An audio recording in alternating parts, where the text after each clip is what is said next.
I may be permitted to mention this matter, disconnection of electricity. I am agreed to deposit the amount as demanded by the DVC, my lord. May it appear to be mentioned tomorrow. My industry is lying closed. May I have my lords kindly to mention one review matter, my lord.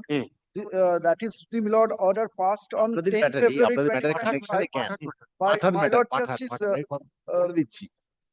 my lord Chief Justice, and with my lord Justice Hiranmoy Bhattacharya. Next week we are, you give the list, they are preparing the list, we list all the review applications. And my lord, it is to be appearing, my lord, No, before vacation, my lord. Yes.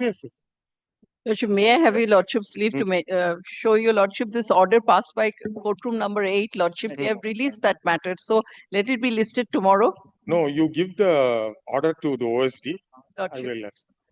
My lord, may I be permitted? But lordship's direction was that the matter was to appear tomorrow. So may I pray that You give it now, we'll do something.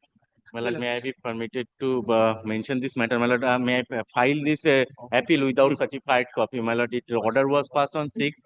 My lord, it was uploaded on 7th. Your lordship was not seen on my. Leave my that. lord. Under compelling circumstances, my lord, this relates to a matter of the Ponzi bench, my lord. The Ponzi bench, my lord, there are bail applications and relaxation of condition of bail applications.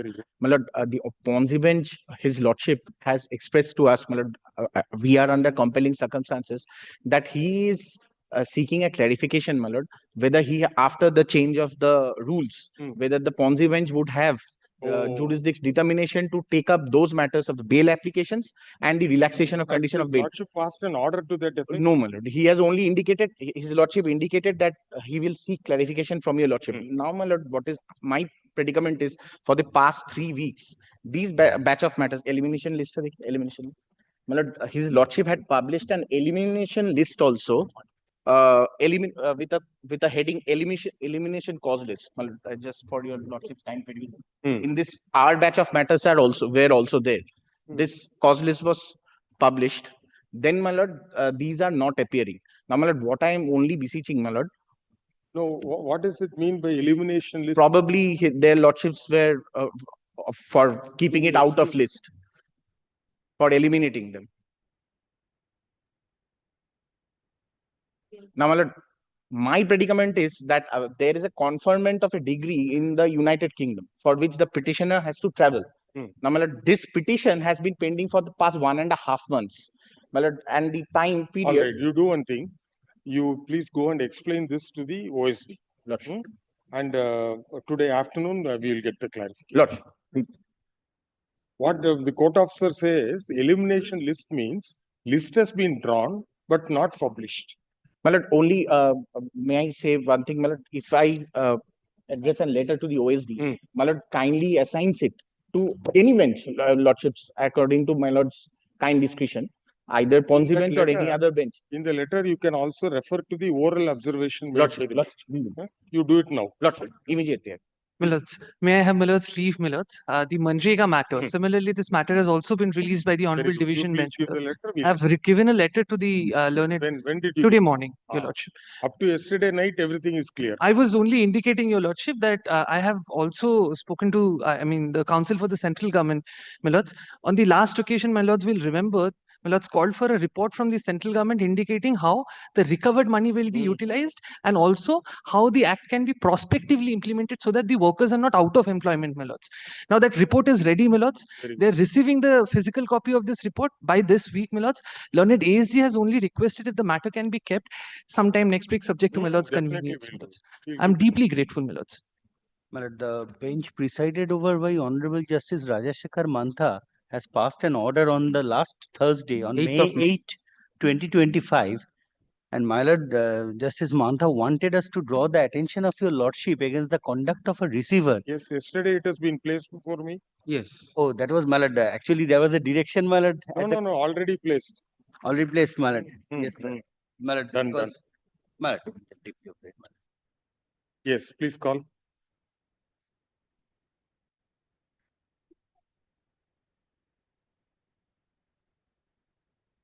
There are 6 matters, there are 3 writ appeals, 3 writ petitions, and 3 260 appeals. The question in the 260 appeals is whether the Commissioner of Appeals has the power to not allow withdrawal of the appeal. Not in my humble submission, there are decided cases on this point, Lord.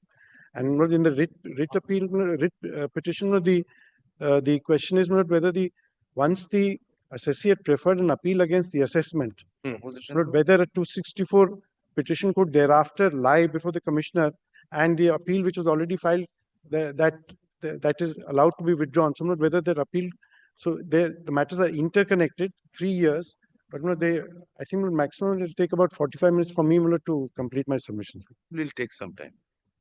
Because apart How from much time? similar, my lord. Same. So when do we, My lord takes it up any day, fixes it up on a day after vacation, any day, my lord. day after, immediately after vacation? 1 week after vacation. So normally it has to come on a Wednesday, is it? No. My lord.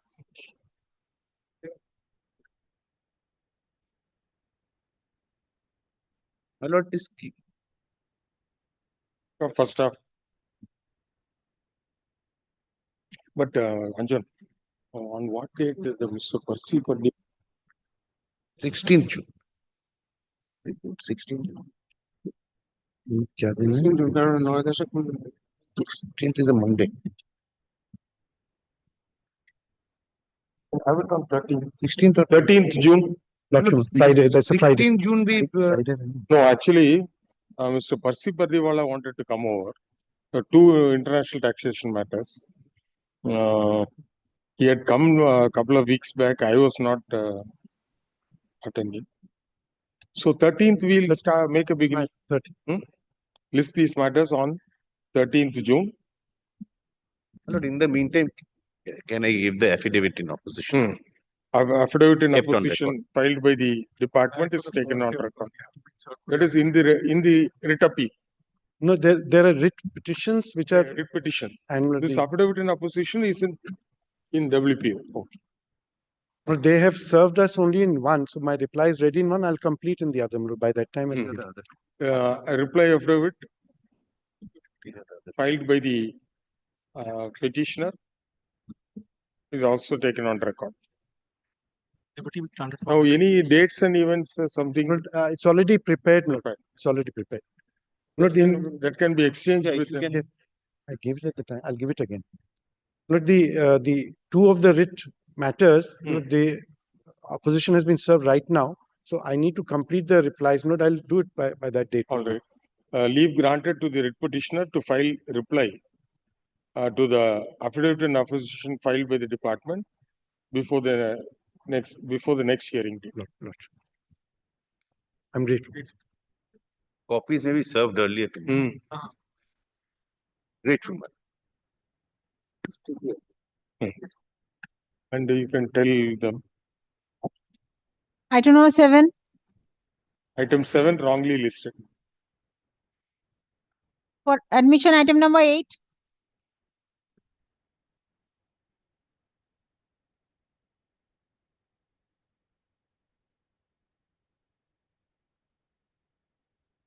Eight and 9, my lord, are Connected. connected with one matter. There are two appeals before the tribunal, one by the department, one by the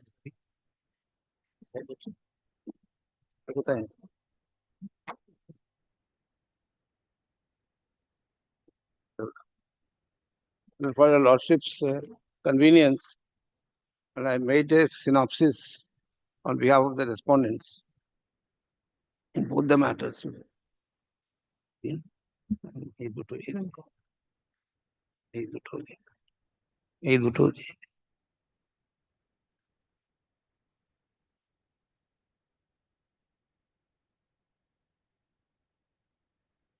But identical issue we decided earlier. That's why the compilation I have. In That is compilation, whether it's a composite service or not. GS at Composite service. No. Their contention was that excavation, etc., was different, and we rejected that. But there is a finding of the commissioner, adjudicating authority. It is a composite service. And it's under an agreement, one agreement in each case. Page 55. Yes.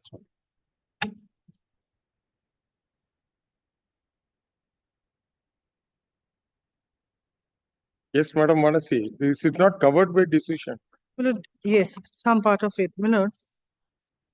Milord, they have before, in this matter, Milord, in short, Milord, they have prior to the issuance of show cause. See, there are three issues. I think three demands or something. Two of them have been remanded. The in the remand portion, In the as remand, my learned friend also says, there is an error. Milord. There is a 26 crore amount which was paid by us with interest during the investigation stage itself. We never agitated before the commissioner. In fact, the commissioner recorded these facts and said that no penalty because the interest has also been paid prior to that. None of us agitated this before the tribunal. But the tribunal has remanded that also as a part of the remand. So to that extent, we can say. I have that my synopsis, my lord. I have the last paragraph. If your lordship sees, this issue is there. No, where are your questions? Question of law, my lord, that page. There are in the first appeal. It is my lord page 13. They have my lord about 15-20 question of law, my lord. 13. The question number 2, the learned tribunal erred in not considering that as per the original agreement or contract, EMTA had the onus of transporting coal from the stockyard to specific railways also.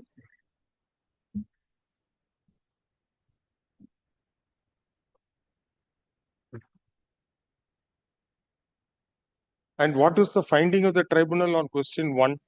Question. On the department's department's appeal. Yes, my lord, your lordship will see the order that in See, 9. we have got Sexa 8 of 22. In Section 9, my lord, the department's appeal. And The order is annexure A to the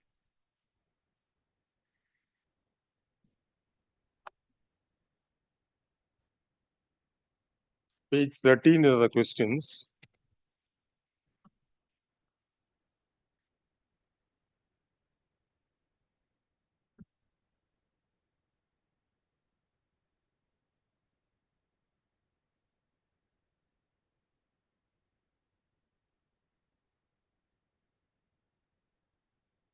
para 6.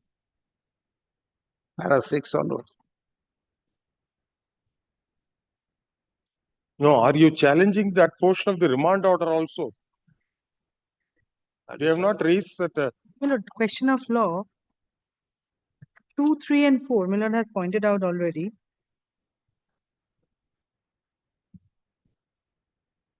The second appeal, Milord. 6, 8, 9. 9. 9.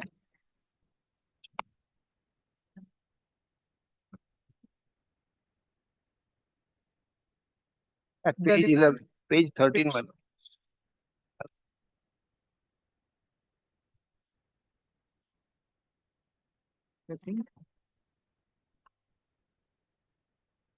The adjudicating authority examined the facts and dropped the proposal. Yes.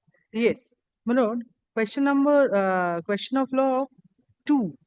Page number 13. Well, whether the tribunal, while dropping the demand of service tax of 11 crore 64 lakhs on site formation and clearance, excavation and earth moving and demolition services for the period from 16/6/2005 to 31st May 2007, aid in not considering the circular number B16 of 2005, wherein it explains the scope of new services and proposed explanation in the scope of existing services with effect from 16/6/2005 in terms of notification 15/2005 dated 7th of May 2005. Milord, in this respect, Milord, kindly consider the board circular that has been annexed at the last part, Milord. Even prior to 2007, it was a taxable service, Milord. Point number 3. Annexure C.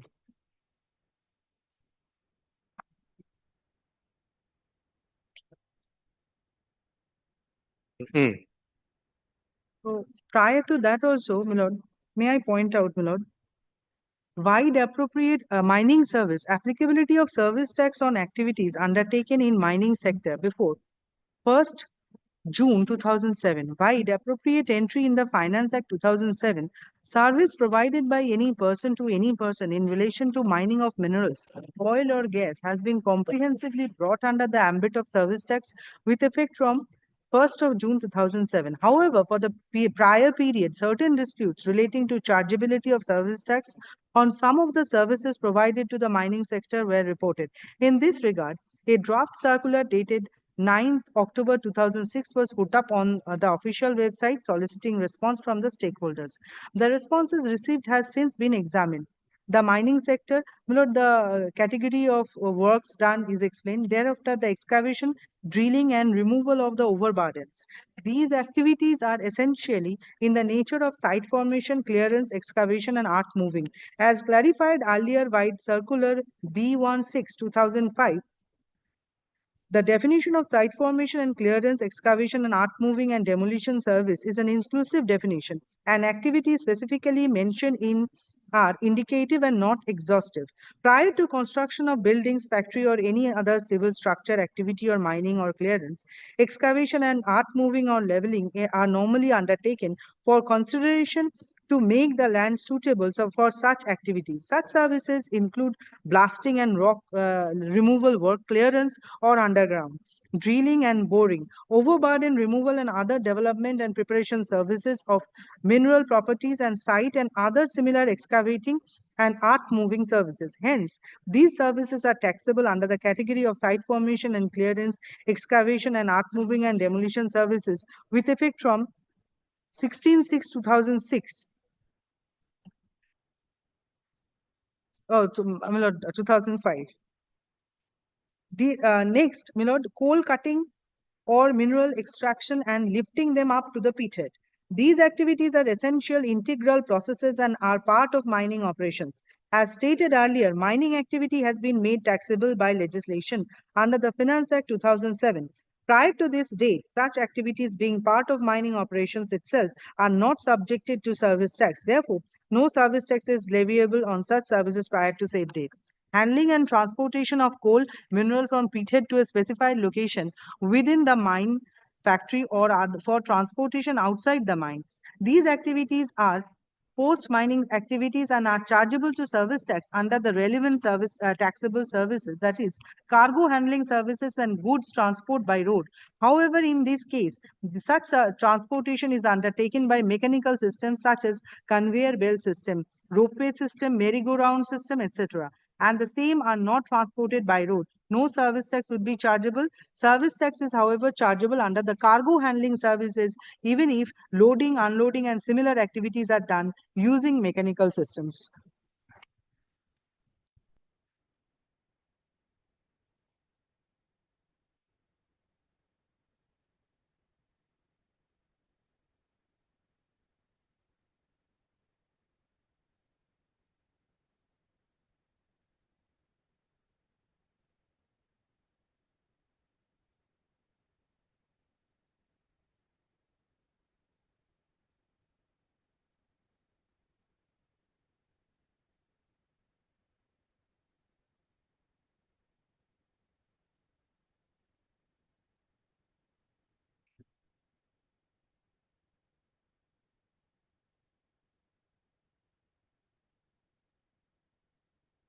Well, in this regard, the notice, respondent has placed the certificate issued by chartered accountant wherein they have inter alia certified that the notice is not permissible to invoice the joint venture companies, the power utility companies towards mining services rendered to facilitate extraction of quality of coal of lying at the stock of mine pit head and loading point out, but not delivered to the power plants.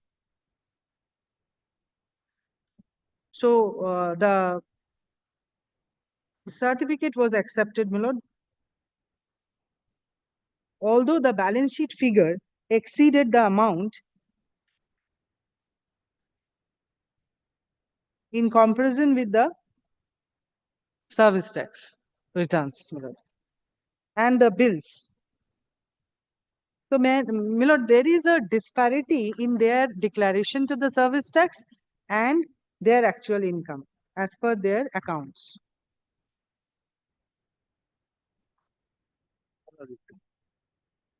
Different item. Hmm? This is a different item, 2 crore 9 lakh. The second item. So on the first issue regarding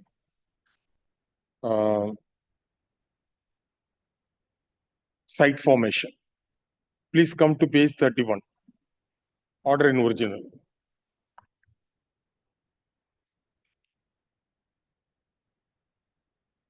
My lord, discussion 2. Para 7. 7.2, bottom of that page. From the materials on record, including the agreements, it is clear and apparent that the nature of work undertaken by MTA and the scope and terms and conditions of work as envisaged and therefore carrying out the work of extraction of coal from the respective mines of the service recipient. The necessary incidental work MTA therefore had to carry out. Any service included therefore involving such incidental work was a service by itself so and so. Such single composite work became exigible to service tax under as mining and mineral, oil and gas service with effect from source.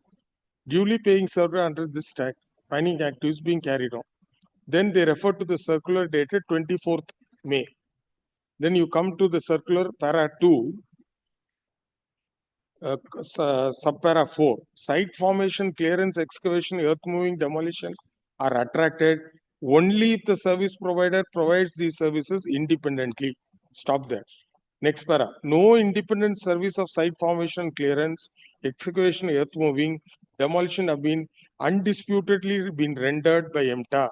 Circular being clarified has retrospective effect. Then they refer to the decisions that how a circular has to be applied.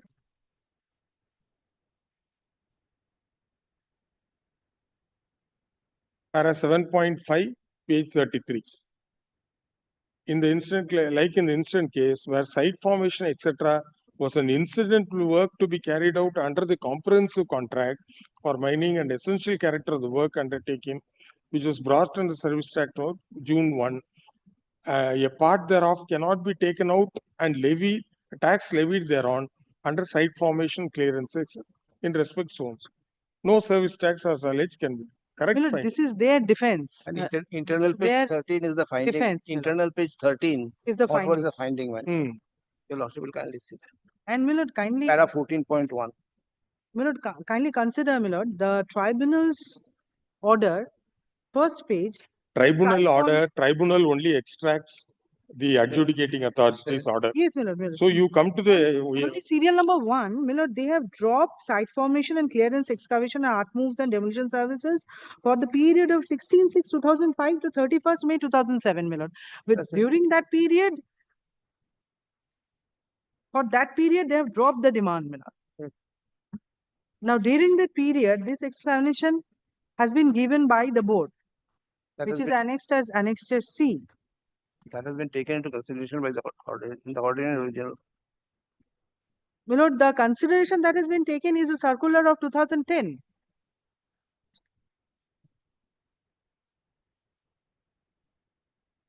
On May 2010, my lord has already referred 7.3, internal page 6 of the order of adjudicating authority.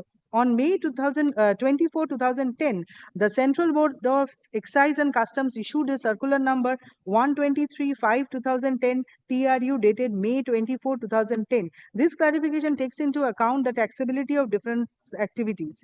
They have not considered or they have not cited the circular dated 12 November 2007, where it has been clarified that paragraph 3, my lord. Hence, these activities are taxable under the category of sites formation, clearance, excavation, earth moving, and demolition services with effect from 16/6/2005, my lord. So that period is covered.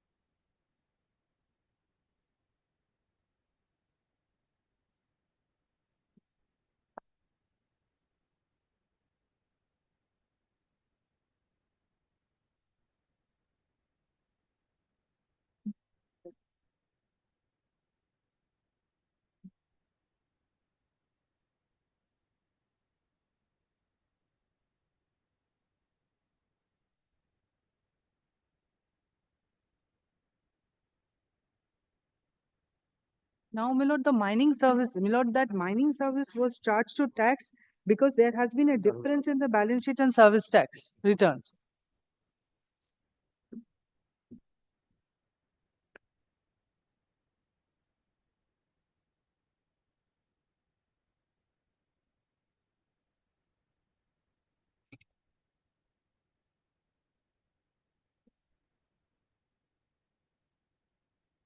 Correct finding. They have appreciated the scope of the agreement and they have said that the agreements do not mention any separate consideration Yes. for overburden removal. It's an open cast mine, Open. overburden removal or site formation. Yes. And the payments are received by the assessee only on the basis of removal of coal only. Yes. Then that is the first issue. Then what is the second issue? Same. Why you are repeating 2, 3, 4 are all same. 5 is also same. Basically, my lord, there are only two, as pointed out by the order of the learned tribunal. 6 is also identical. 7, only 7. 7, 7 8. is also same. 8.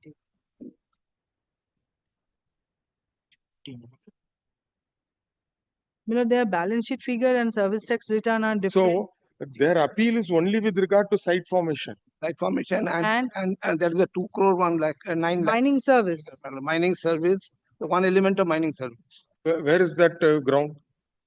That is, my lord, if your lordship sees there, the order of the tribunal. This is No, number 2. in the memo of appeal, they have not raised that ground. In the memo of appeal, it's only confined to site formation. That's what I'm saying. No. One is there, I think. One paragraph is there. 11 crores. 8. Or 2 crore 9 lakhs. Yes, my lord.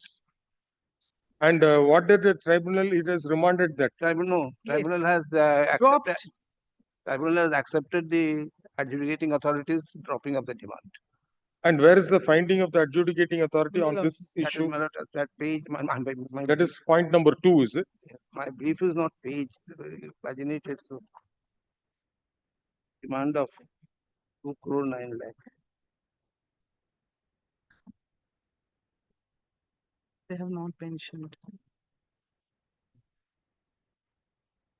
That is that, my lord, internal page 10 of the order in original. Internal page 10, my lord. Para 9.3.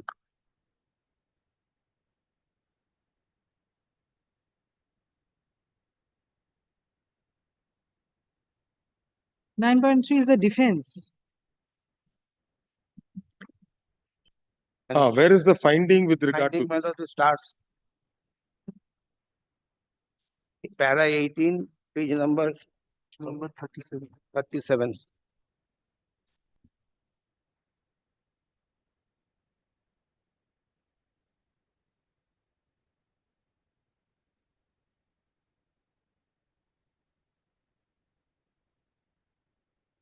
$18.3 million they have set aside. But Milord, if considers the order part, the adjudicating authority did not at all mention about the same.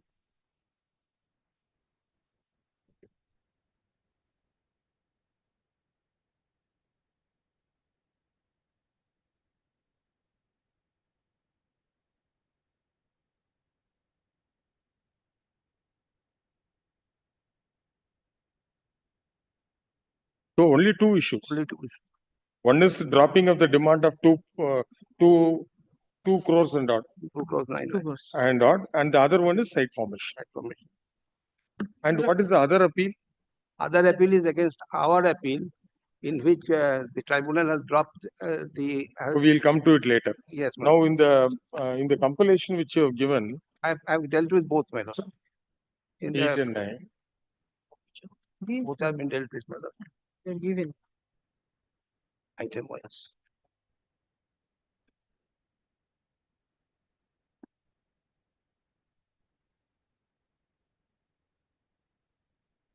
So far as site formation, which are the decisions?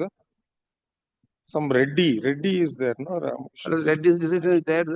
Is the Karnataka High Court's first decision on the issue. and then Bangalore and all. But then, my lord, there are this whole thing, your lordships followed Larsen and Toubro in the works contract. Now, Larsen and Toubro was again called upon for review by the Supreme Court in the case of total environment building, that is item number 5 in the compilation. Now, this was the bench of Justice Shah and Justice Nagaratnam. Now, both they gave separate decisions and both have upheld the reiterated. Justice Shah went by stare decisis. He said, we are not going to disturb it after so many years, which has been followed. But Justice Nagaratnam went into the whole thing. She gave a detailed and said that it was correct on merit. At page 28, my lord.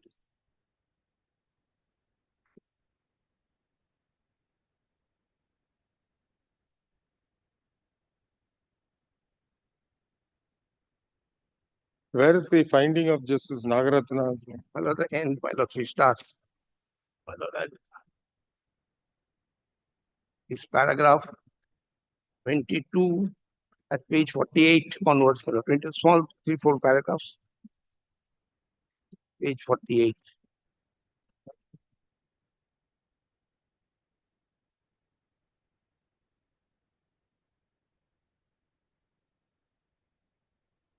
Para 22 onwards. Page 48, is it? 48, my lord. Para 22 last para. And it goes and concludes in the next page.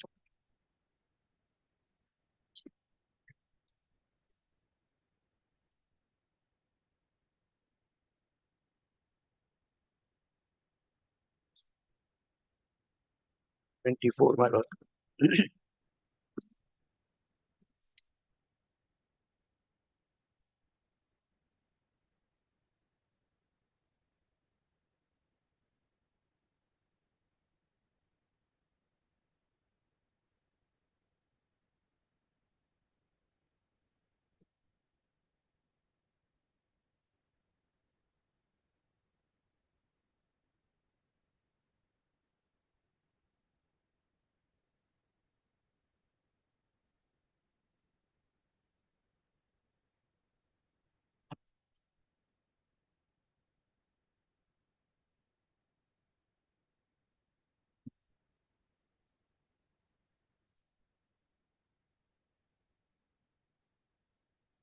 Then what are the other decisions, sir?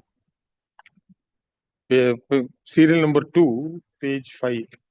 Manoj That is Kumar. because cargo handling, what happened was the commission adjudicating authority. The adjudicating authority, also, although he held in the case of overburden removal in favor of the SSC, he held against the SSC in cargo handling case. He said you have cargo handled outside the premises, and so therefore you are not eligible to it. That's the factual dispute, is that we have not went to the railway siding only.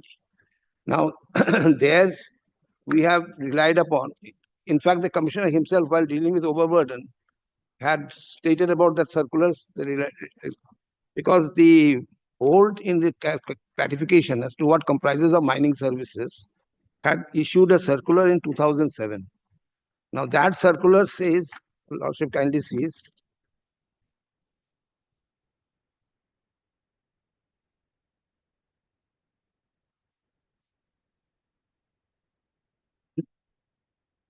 paragraph 2, my lord. Paragraph 2. The mining sector, such as the coal mines, mining of ores, etc., mainly receive the following type of services, mostly on contract basis. If you also take excavation and all, and item number 3, handling and transportation of coal mineral from pithead to a specified location within the mine factory or for transportation outside the mines. So, Malad, it covers both. And what did the tribunal do? Tribunal says on the same principle as overburden, we allow this. Unfortunately, my lord, tribunal could have made the judgment much bit better. That, where is that finding of Yes, the my lord. tribunal? In the order. In this, they have not raised that issue. In this, they have not raised. No, we'll come. We'll Section 9, only two issues. Two issues. Um, And in our appeal, they have raised this issue. that we'll come to it later. Because Sir, please come. This appeal, Section 9 of 2025. This appeal has been filed by the Revenue under Section 35 capital G of the Central Excise Act 1944, within bracket the Act, challenging the order passed by the Customs, Excise and Service Tax Appellate Tribunal, Kolkata, Tribunal, East Zonal Bench, Kolkata, within bracket Tribunal, in Service Tax Appeal 273 of 2012, dated 30th November 2023. The Revenue has raised the following substantial questions of law for consideration.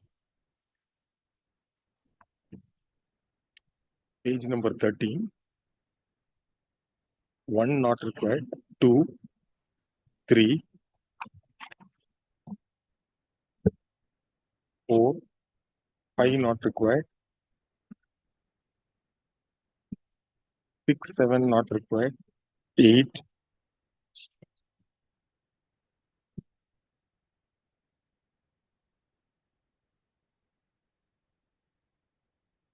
9, 10 not required. 11 not required. 12 not required. 13 not required. We have heard so and so. Though the Revenue has raised the above substantial questions of law, there are only two issues involved in the instant appeal, namely whether the learned tribunal was right in affirming the order passed by the adjudicating authority dated 14/3/2012.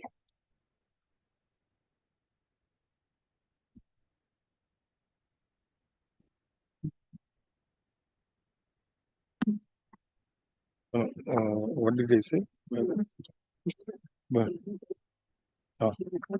Or passed by so and so, by adjudicated dated so and so, with regard to the demand of service tax in respect of site under, not interest, under inverted comma open site formation and clearance, comma excavation, comma earth moving and demolition services inverted comma close for the period 16/6/2005 to 31/5/2007.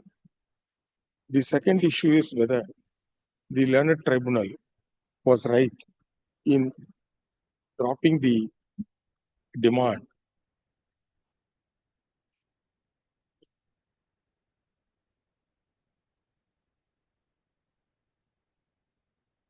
(63), no? 34. 35.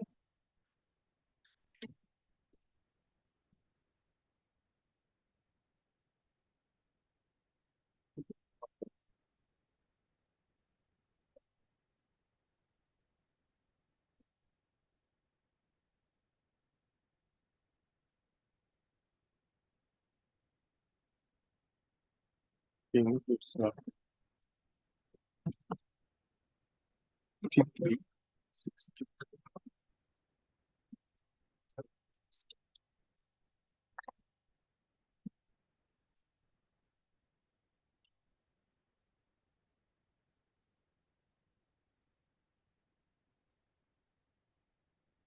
I think it is point number 4.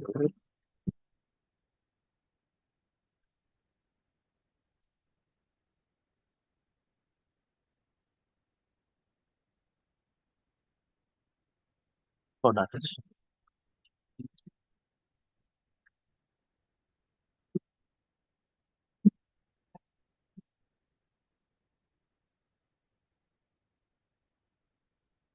Where is the finding regarding that 2 crore by the adjudicating authority? Page Para number? 18, para 18, my lord, page, internal page. Page? 37. Page 37, internal page 37. That is running page 37 or? Internal page 37. My page doesn't have a running page. They have not served the running page. 37. No. Para 18, discussion on 5. My lord, in the order part, my lord, the adjudicating authority did not mention of dropping it, my lord, categorically. Right in They have only mentioned it in the dropping discussion. the demand of service tax amounting to rupees 2,09, 43, 980.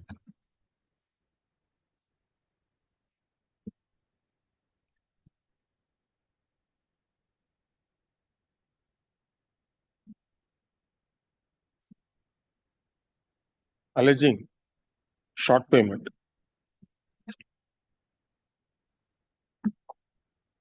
With regard to the first issue, namely site formation and clearance, excavation and earth moving and demolition services, the adjudicating authority has taken note of the notification dated 16/6/2005. Notification number 15/2005 hyphen capital S capital T dated 7/6/2005.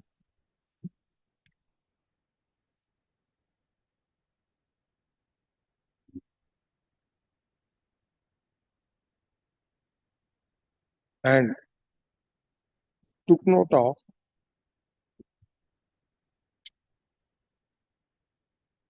the reference made in the show cause notice with regard to the services needed for coal mining / extraction.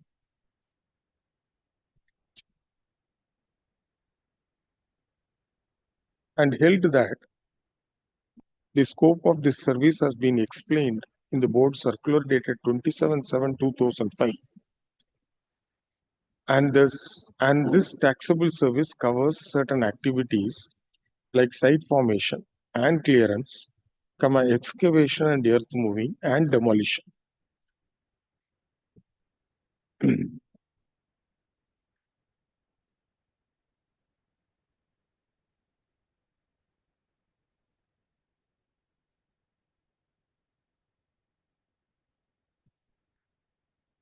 The adjudicating authority thereafter proceeded to take note of the definition of open cast working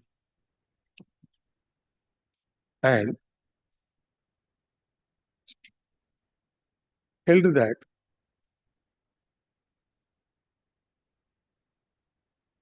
during the material period, site formation, etc. services were not considered as mining services, which was evident from the circular dated 27/5/2007. Noting the language and the text of the circular, the adjudicating authority held that it is in no way inclusive in nature and would include services related to mining in it, semicolon. Rather, it included all such activities. Those are needed prior to undertaking mining. And therefore, the circular remains in conformity with the statute. The next aspect which was dealt with is with regard to the mining services and what does it comprise of. And after noting the facts, the adjudicating authority pointed out that site formation services have all the ingredients to be included in the scope of mining services, but it can never be a substitute of mining service. After referring to various decisions of the coordinate benches of the learned tribunal,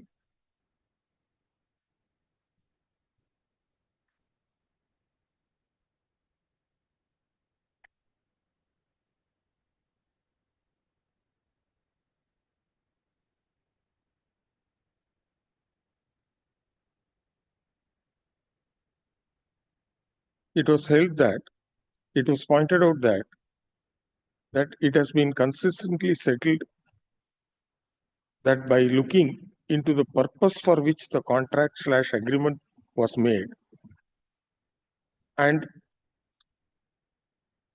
on all the decided cases, the agreement/contract was made in relation to mining services, which otherwise would fall under site formation, etc. services, would not be taxable up to 31/5/2007. The adjudicating authority examined the agreement dated 14/3/1997, executed by the respondent assessee with Messrs. VECML, and the scope of service, and noted the scope of service, and more particularly that the assessee shall get payment on the volume of coal production from the mine at a base price calculated by reducing the prevailing base price on the date of supply of coal of respective grades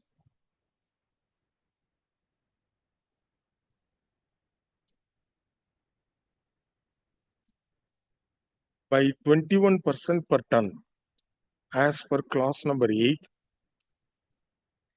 for the services rendered by them as detailed in the agreement.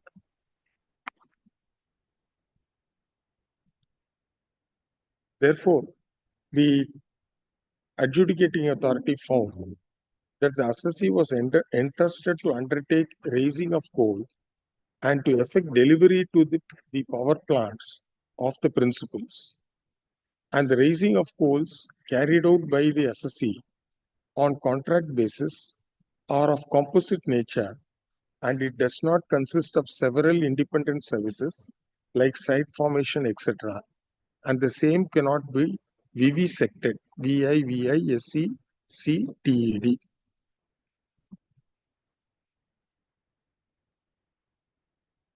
Thereafter, the adjudicating authority examined the terms and conditions of the agreement dated 21/1/2002, executed by the assessee with Messrs. PANEM, PANEM, all capitals, which also provided for the entire gamut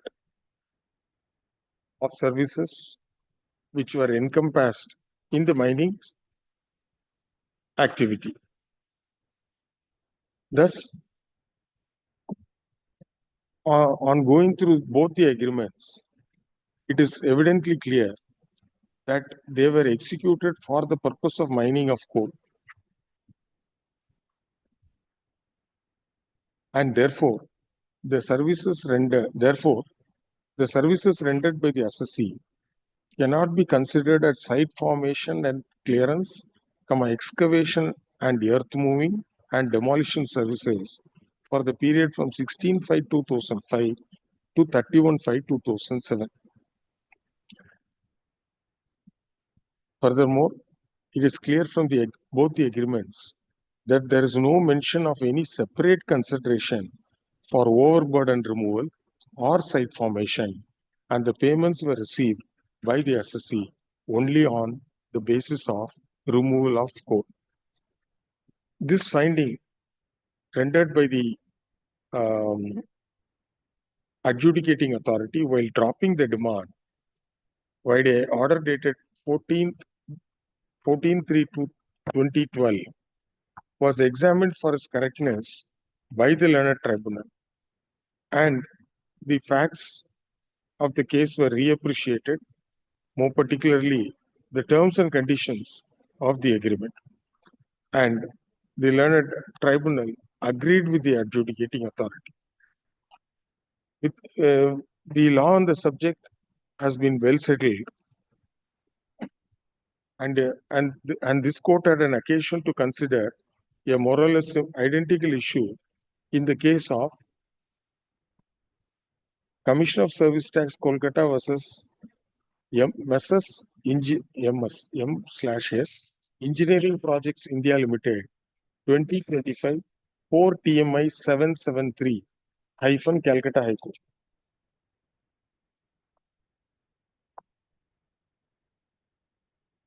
Wherein reference was made to the decision of the Honorable Supreme Court in the case of Lawson and Tibor.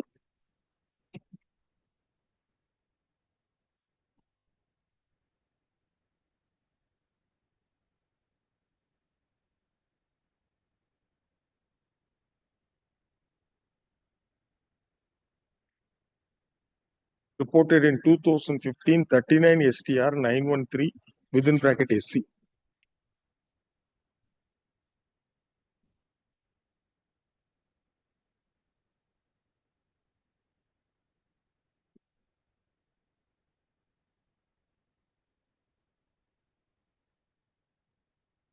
Wherein it was held as follows.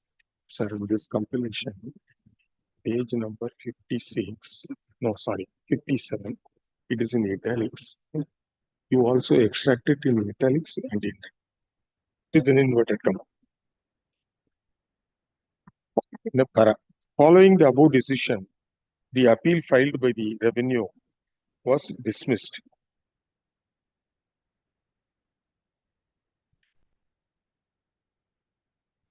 As composite contracts should not be artificially bifurcated for service tax purposes,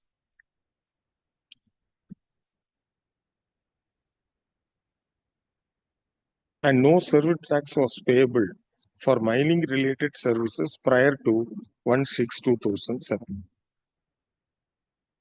The correctness of the decision in the case of Lawson and Tibor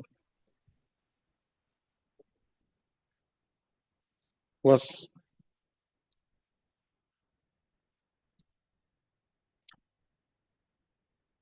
argued before the Honorable Supreme Court in the case of Total Environment Building Systems Private Limited versus Deputy Commissioner of Commercial Taxes 2022-63 GSTL 257 within bracket SC.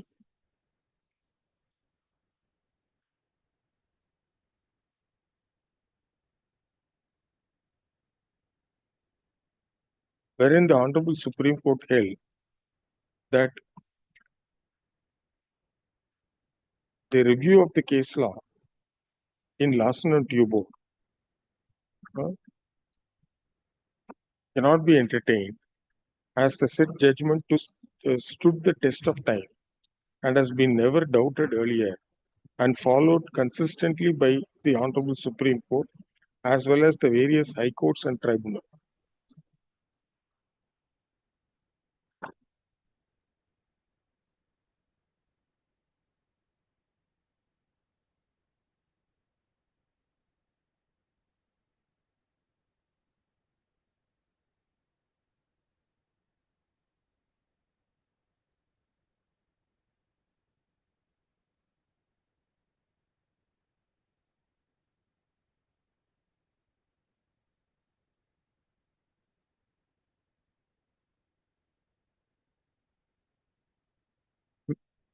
Wherein the Honorable Supreme Court held as follows. Page 48 of the 48 and 49, paragraph 22.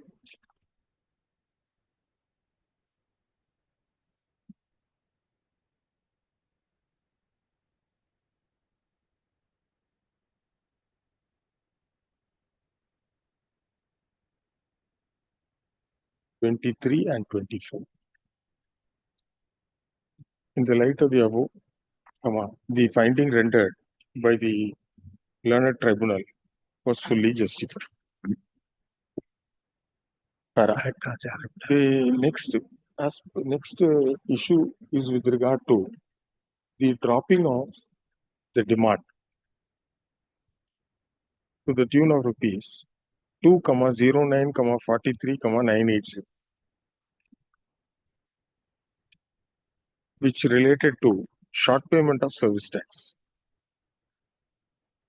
The defense raised by the assessee was that this short payment is attributable to the provisions of closing stock of coal available on the last day of the financial year ending 31/3/2009 at Pit Head, PIT, head stock of mining clients, the principals of the SSC for which no invoice/bill was raised during the respective financial years. Further, the SSC contended that the figures of closing stock have been taken in the profit and loss account and the balance sheet for the financial year 2008-9 as the accounting is done under the mercantile system. Full stop. Further, it was contended that since neither any invoice/bill was raised nor any payment was received for the said closing stock of coal available at pit head as on 31/3/2009, no service tax was, therefore, payable in respect of the said coal during the year 2008-9. The SSC placed reliance on a certificate issued by the statutory auditor, wherein it was certified that the SSC is not permissible to invoice the joint venture companies, that is, i.e., the power utility companies, towards mining services rendered to facilitate extraction of quality of coal lying at stock of mine, pit head, and/or loading point, but not delivered to the power plant.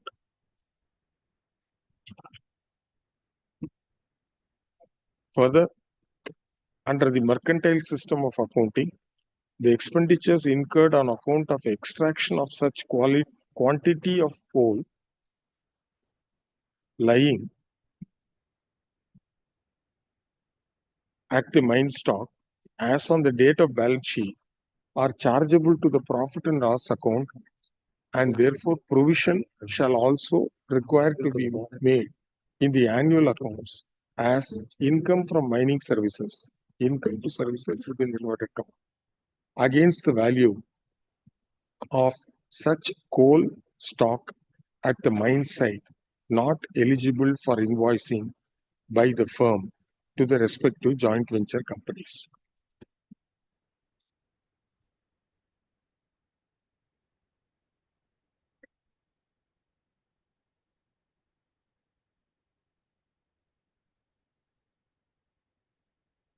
The authority noted that the statutory auditor have also certified to the effect that the difference between the income of the firm from mining services during the period from 1st April 2008 to 31st March 2009 as per the service tax return and the amount reflected in the annual accounts of the year ended 31/3/2009 is attributable to the said provision of income from mining services made in annual accounts on stock of coal not delivered to the power plants and not invoiced to the joint venture companies.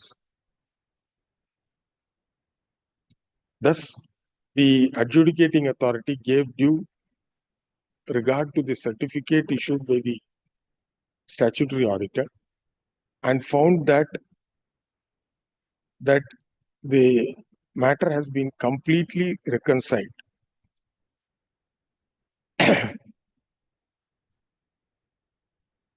And consequently set aside the demand of rupees 2,09, 43, 980. The learned tribunal examined the correctness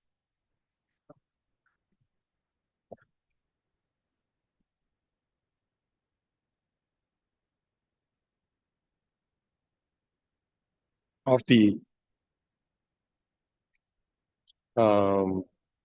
finding recorded by the adjudicating officer, and also the fact that the statutory auditor have given a certificate which has completely reconciled the difference, affirmed the order of the adjudicating authority.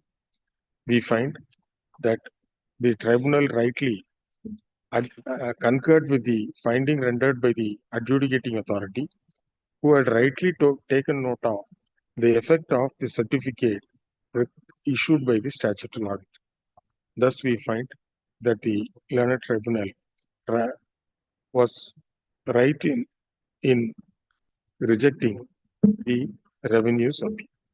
For the above reasons, this appeal is dismissed and the substantial questions of law are answered against the revenue.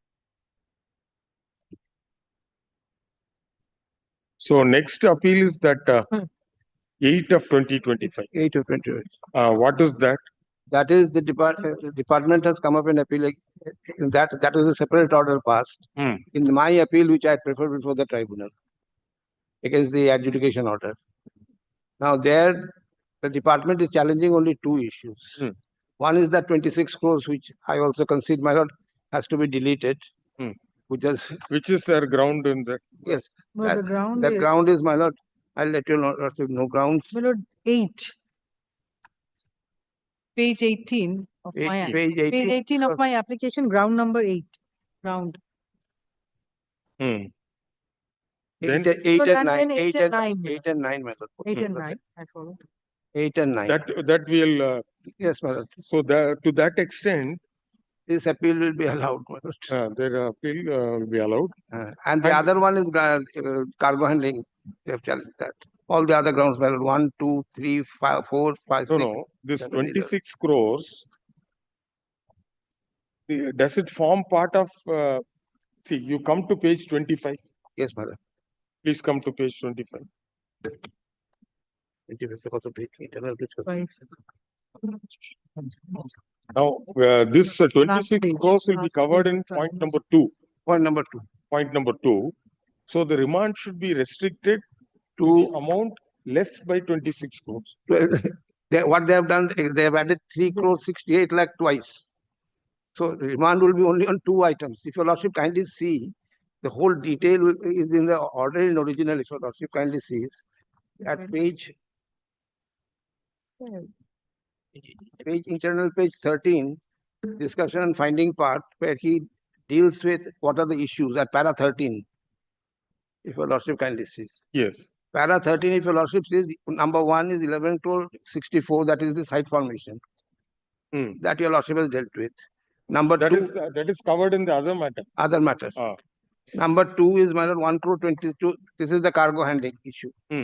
Number 3 is 14 such and such mining service which has been remanded. Then 26 is the one which has to be allowed mining service.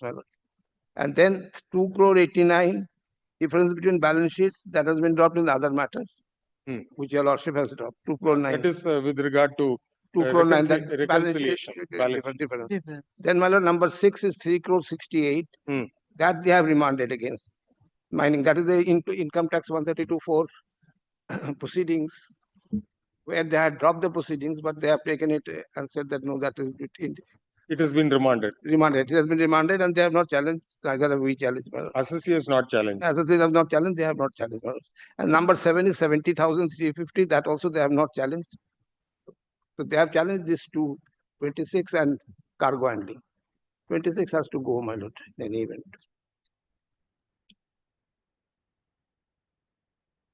None of us challenged it in the tribunal on its own.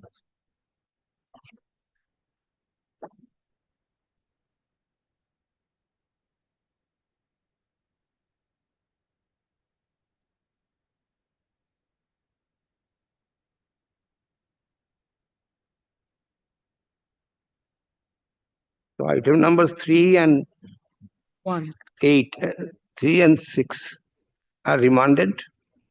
3 and 6 are remanded. And this serial number 4 has to be allowed in favor has to be allowed. Revenue. The other matters are covered by Section 9. Section 9. No, my lord, cargo handling has to be dealt with. Number 2, cargo handling has to be dealt with. That has to be dealt with here. In this, my lord. And what is the finding of the adjudicating authority? Adjudicating authority is finding, your lordship will see para 15, my lord. Internal page 3030, 31, my lord, internal page, para 15. Discussion on 2. Page 58, running page 58. Page 58.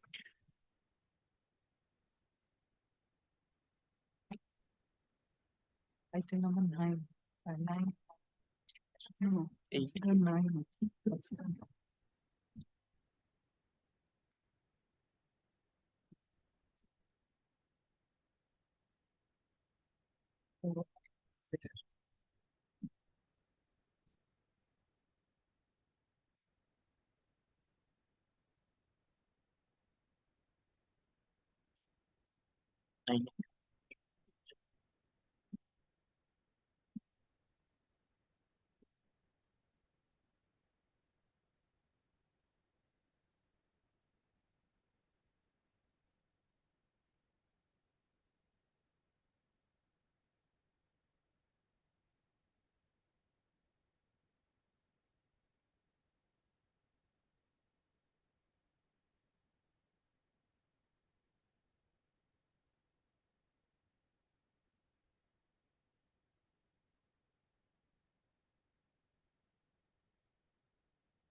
So the adjudicating authority held against the assessee in respect.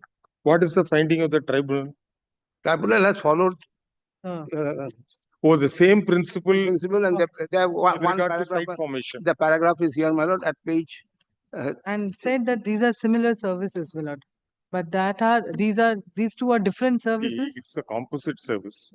He gets paid for the coal which is extracting, 2, 3. which includes right from the day he enters the site till the coal is being transported Railway to side. the wagon or wherever is. Anjan, that one circular sir has given in the previous matter. Circular. Single circular. Which says handling transportation of coal mineral from pit head to a specified location within the mine factory or for transportation outside the.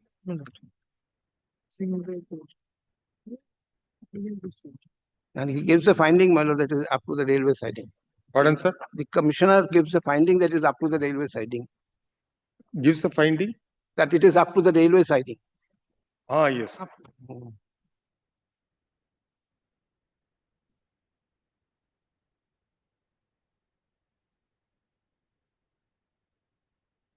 In fact, he extracts the stand taken by the assessee in response to the summons. Yes.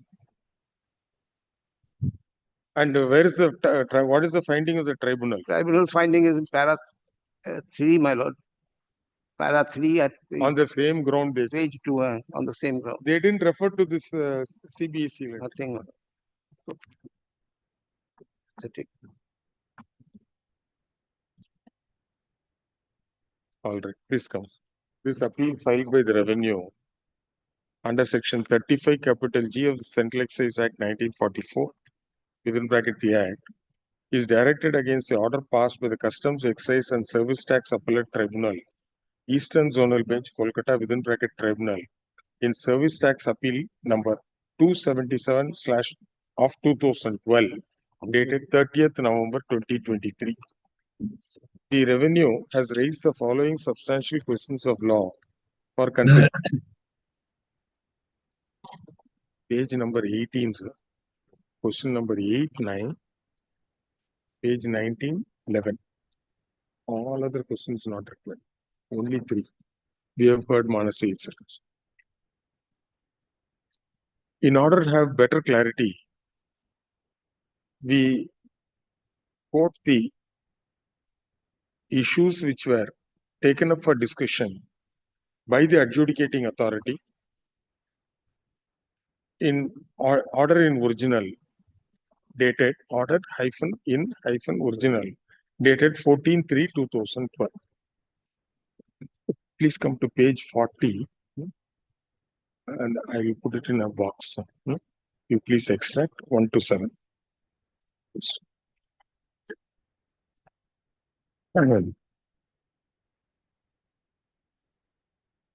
Among the above issues, the issues in serial number 1 and serial number 5 were decided in favor of the assessee, which was challenged by the revenue before this court in Section 9 of 2025, which was dismissed by judgment dated 14/5/2025. So far as issue number 2, within bracket supra, bracket close, which related to cargo handling service, the adjudicating authority has held against the assessee, and the assessee preferred appeal before the tribunal, namely Service Tax Appeal number 277 of 2012, which has been allowed, and therefore the revenue has filed this appeal, namely Section 8 of 2025. So far as issue number 3 and 6 are concerned, the tribunal by the impugned order has remanded the matter to the adjudicating authority.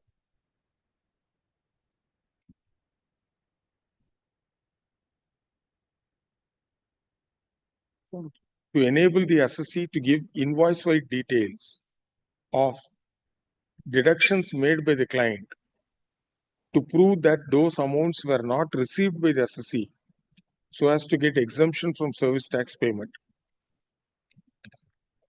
They were also required to show the details of the client's apostrophes ledger towards the value of invoice amount debited in their ledger, amount received from the client and credit note passed for the balance amount so as to tally with the invoice value in the ledger.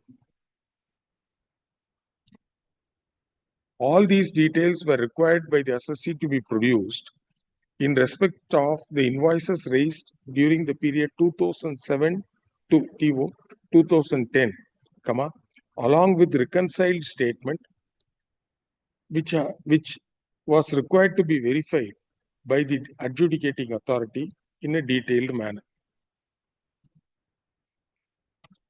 The assessee has not challenged that portion of the order passed by the impugned order passed by the tribunal, remanding the above two issues. Similarly, issue number 7 also is not subject matter of challenge, presumably because of the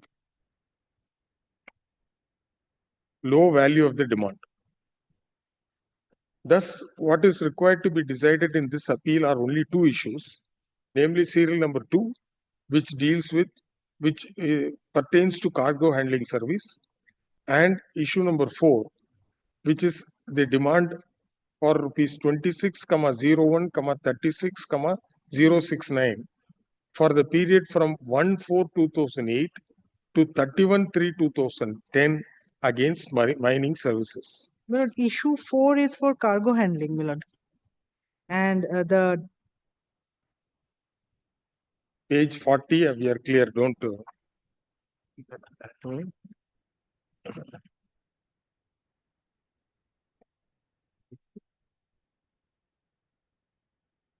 So far as the amount of rupees 26,01, 36,069 is concerned, the tribunal has remanded the same also for a fresh consideration.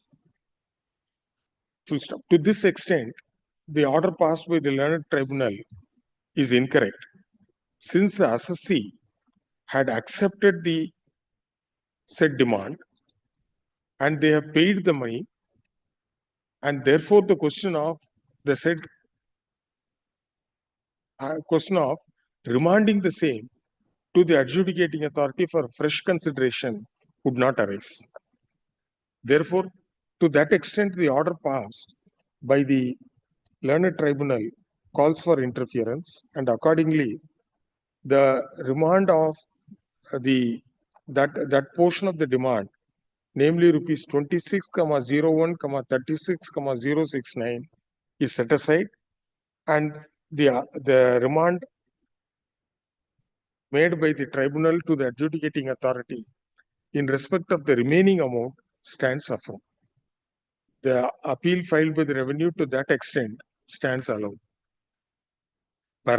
This leaves us with only one issue, namely the cargo handling services. The learned tribunal has taken note of its order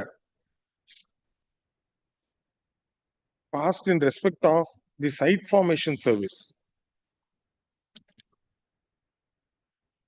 wherein the tribunal had affirmed the order passed by the adjudicating authority, dropping the demand in respect of site formation services, largely on the ground that the contract entered by the SSC with third parties was a composite contract and payments were based upon the quantity of coal which has been raised. The issue, it is not in dispute that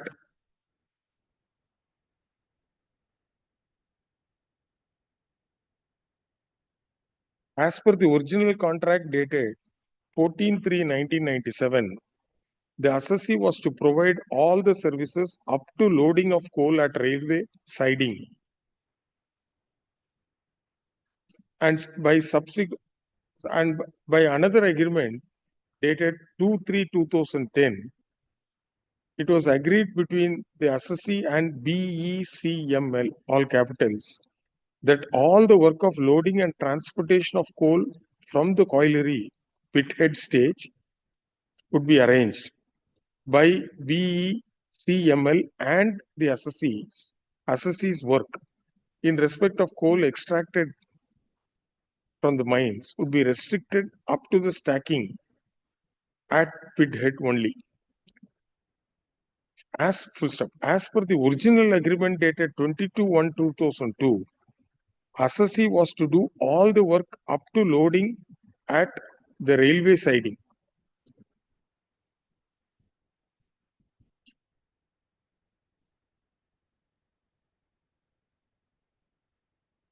And by virtue of the modification agreement, the work was truncated, whereby right from loading at colliery pithead, everything was to be done by the third party, namely PANEM, Messrs. PANEM, all capitals, except loading at Pakur railway siding, which was to be done by the assessee. If these were the terms and conditions of the agreement, then the circular issued by the central board in CBE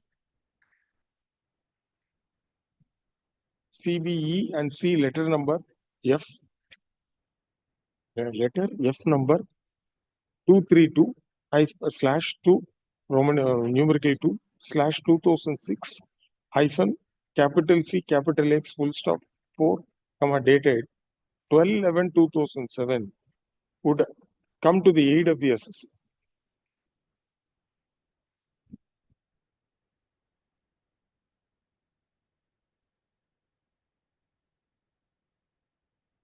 The said circular came to be issued since certain disputes relating to chargeability of service tax on some of the services provided to mining sector were reported.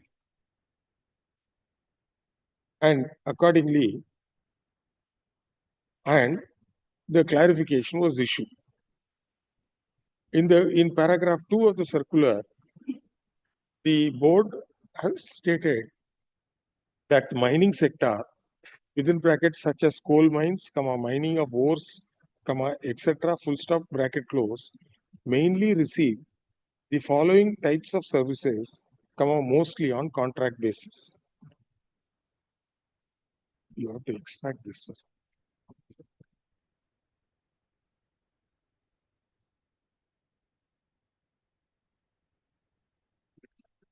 From the above, it is here clear that handling and transportation of coal/mineral from pithead to a specific location within the mine/factory or for transportation outside the mines was included.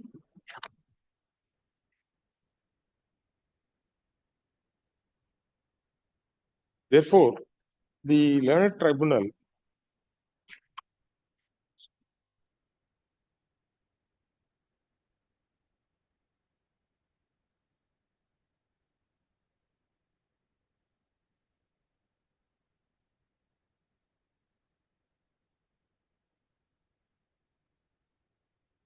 therefore, it is clear that the activity of handling of goods, including loading and unloading thereof, being part of the mining services to be rendered under the agreements entered into by the assessee, cannot be bifurcated under different heads for the purpose of demanding service tax.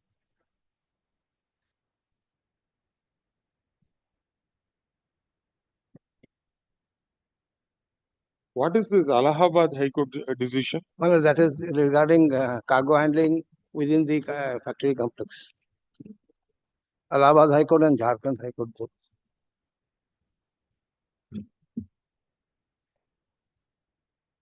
It doesn't come under cargo handling according to. Identical issue was considered by the High Court of Judicature at Allahabad in the case of Commission of Central Excise versus Manoj Kumar, 2015 within bracket 40 STR 35 within bracket Allahabad.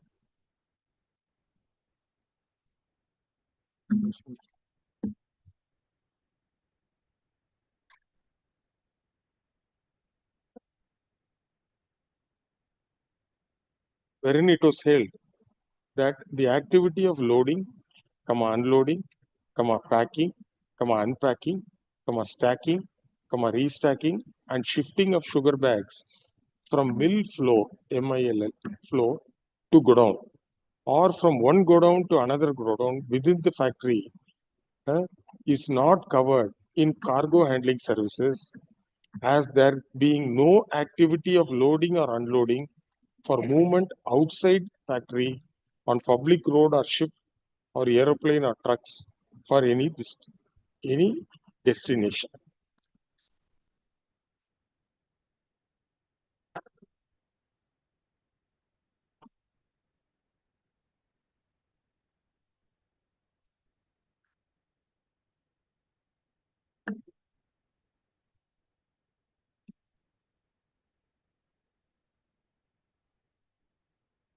The court noted that in common parlance, inverted comma cargo means load, which is to be carried by ship, aeroplane, rail, or truck, and the handling of transportation of goods, by itself, unless it is an organized activity, which is connected with carrying cargo, is involved, would not fall within the definition of cargo handling services.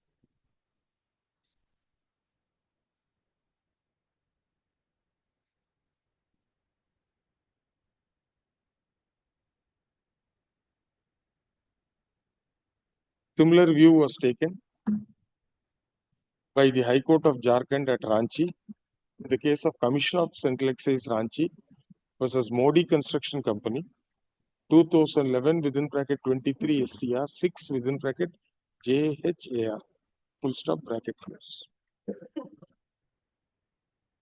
In the light of the above, the finding that the in the light of the above reasoning, it has to be necessarily held that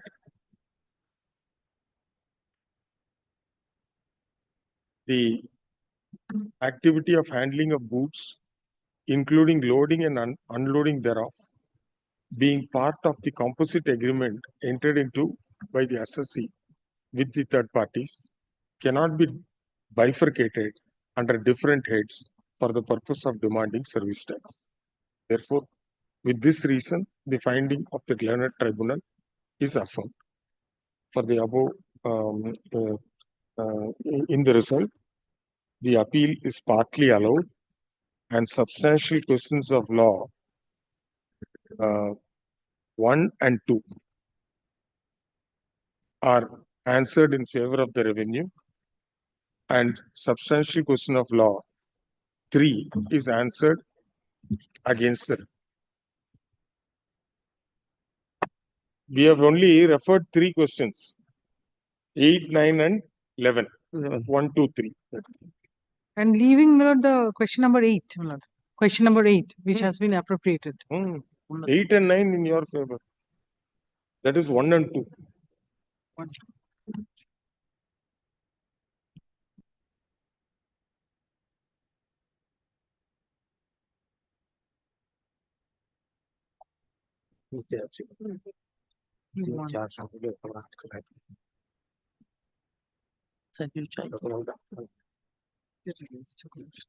This cargo handling services was for which period?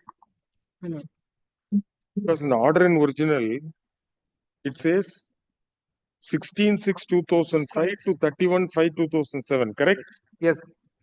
1/4/2005. For 2005 to 2007. Sorry, 1/4/2005 to 31/5/2007. Correct? I said 10.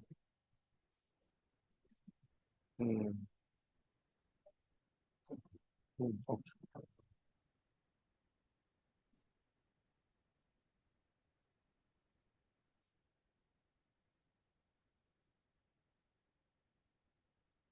Deeply obliged. My lord, my opinion.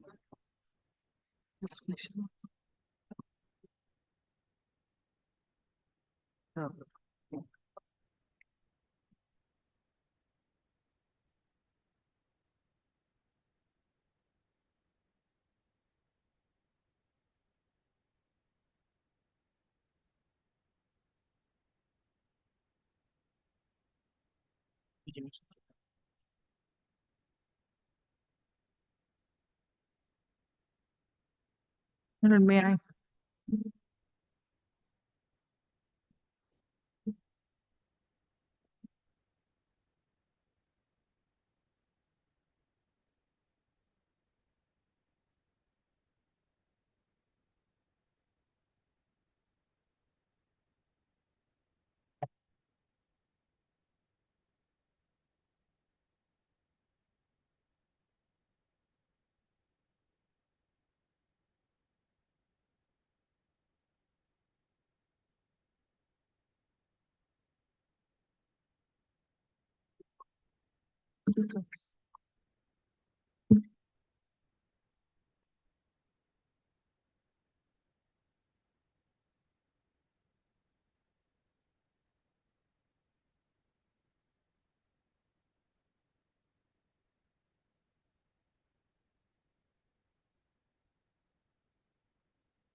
Okay, forward call.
Yes.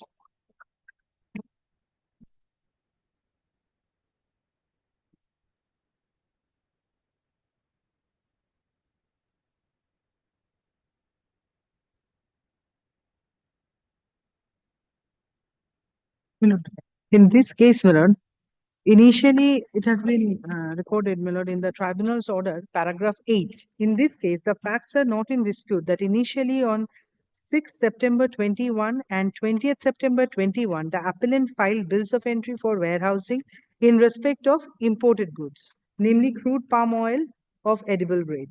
Further, the appellant filed bills of entry for home consumption on 21st September 2021 and 28th September 21.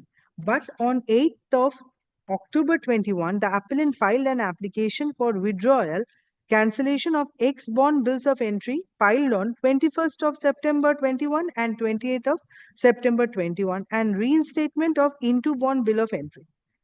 By way of notification thereafter, my lord, the rates of duty was reduced.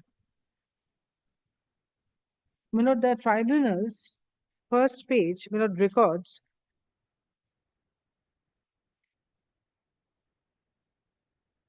I may place, my lord, the reasons. Page 2 of the tribunal's order, my lord. The learned Assistant Commissioner of Customs appraising group rejected the request of withdrawal or cancellation of the ex-bond bills of entry on the ground that the reasons mentioned in the application dated 8th October 21 was inadequate. My lord, then it was completely made on 1st of November 2021. The appellant furnished detailed justification with respect to its request for cancellation or withdrawal of the ex-bond bills of entry and continuation of the into bond bills of entry duly supported by the warehousing provisions and a CA certificate endorsing the depressed production and sales data during the festive period. Now, immediately on 4th of December 2021, the Learned Adjudicating Authority once again rejected the request of the appellant based on the contention that the cancellation of the ex-bond bills of entry would result in the substantial revenue loss to the department. Thereafter, writ petition has been filed, my lord, wherein direction has been made to pass a speaking order and release the goods on payment of 50% cash and 50% on bank guarantee, my lord. Again, the order was passed rejecting the prayer for substitution of the bills of entries, my lord, on the ground that there would be huge revenue loss.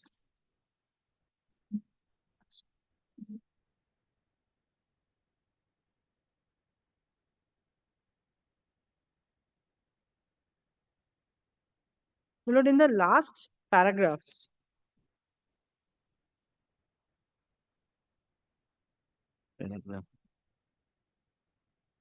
Yes. may I place the tribunal's order, my lord? Not the entirety. Oh, my lord. We have gone through it. Not in the last paragraph.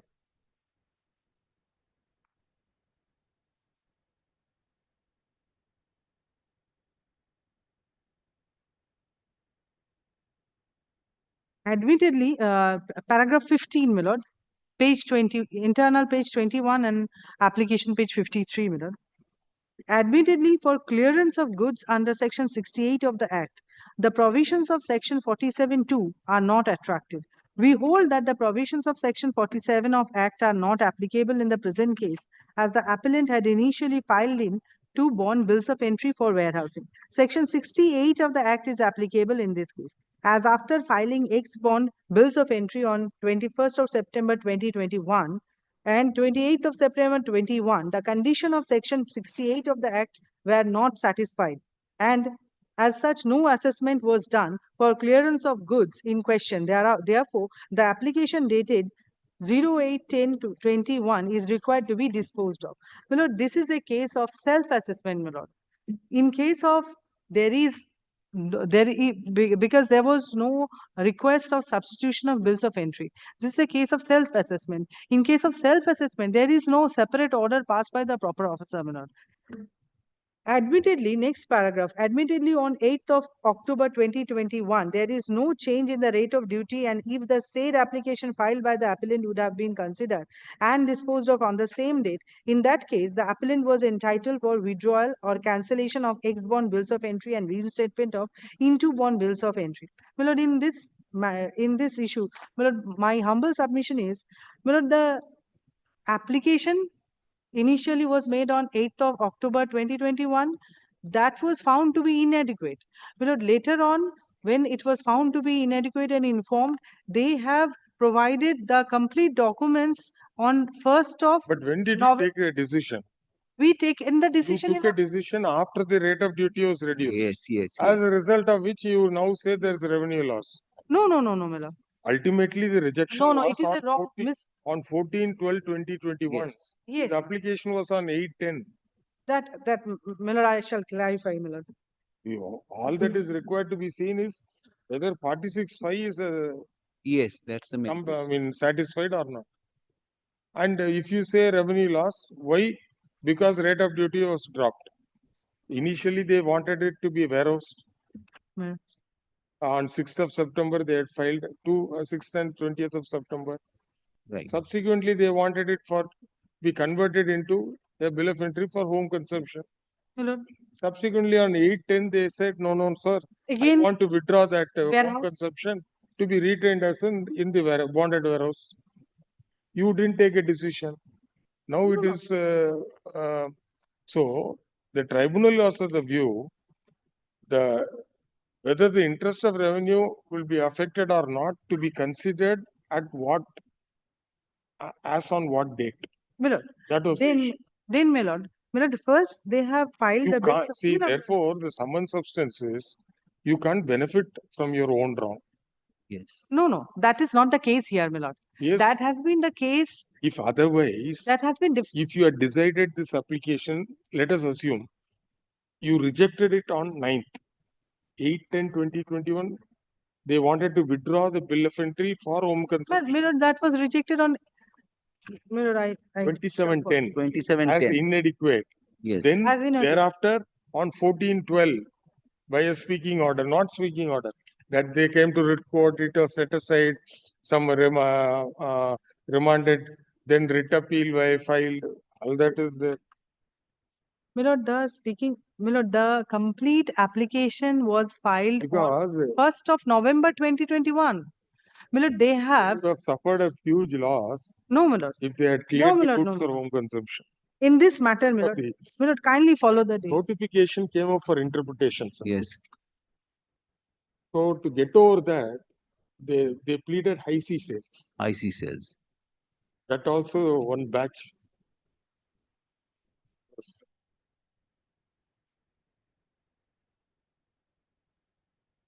Periodically this happens. Yes, my lord.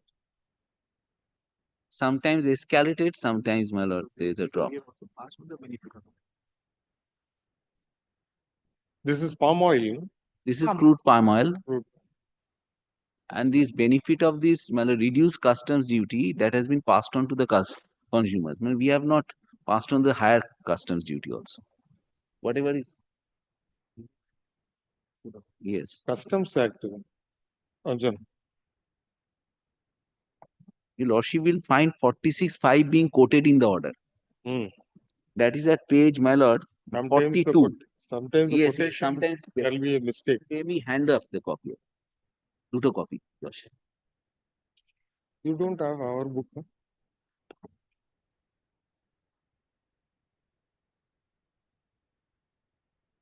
I think there are some decisions on this also. And this 46(5), how it has to be.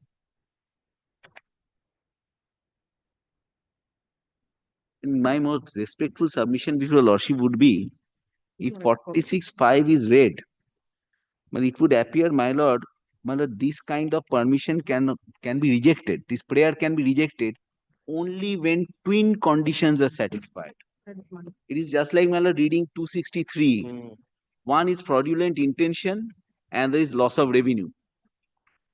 So only when these two conditions are met, then only, my lord, the authority can deny this kind of, my lord, substitution from bill of entry for home consumption to bill of entry for warehousing and vice versa. And well, interestingly, my lord, the statute uses the word vice versa. Well, not only that, my lord, your lordship will find from the appellate order. The appellate order is before your lordship. The appellate order, there is no finding that there has been any fraudulent intention on the part of the assessee. No, we have At- not. Because the expression is and that. And it is conjunctive. And that It is there is conjunctive. no It fraud. can never But be there is disjunctive. revenue loss. What we have contended is there would be a revenue loss. It is Twin conjunctive. It is twin test. Twin tests are to be met. Just like my lord 263. Any decisions on 46.5? My lord, there is no such decision on 46.5. But my lord, what we have got, if your lordship can take one paragraph from the appellate order. Just couple of paragraphs from the appellate order, may I place? Kindly take this paragraph 10 from the appellate order.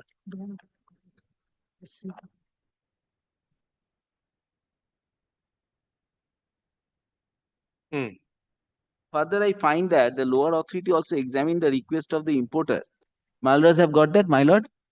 Paragraph 10 of Appellate order, page 31. But the discussion and findings start from page, from page 70 is 29. appellate order. Yes. 31. 31. Further, I find that the lower authority has also examined the request of the importer under 46(5) of Customs Act 1962. We state that if proper officer, it is quoted, the provision is quoted. The cancellation of bills of entry filed for home consumption in absence of relinquishment of title would amount to substitution of bills of entry for home consumption for bills of entry for warehousing. As after cancellation of bills of entry, goods shall continue to remain under warehousing, and later on the importer will again file the bills of entry for under 68 of the Customs Act, grade B 46 of the Customs Act for removal of goods from warehouse. This cannot be permitted in terms of 46(5) of the Customs Act, as this may incur huge revenue loss. Only this is the ground. There is no finding of fact regarding fraudulent intention. And this ground, my lord, it has been, my lord, examined by the learned tribunal at paragraph 8.2 of the tribunal order. Under the paragraph 8.2 of tribunal order, your lordship will find at pages 49 and 50. I'm sorry, yes, 8.2 is 49, 49 and 50.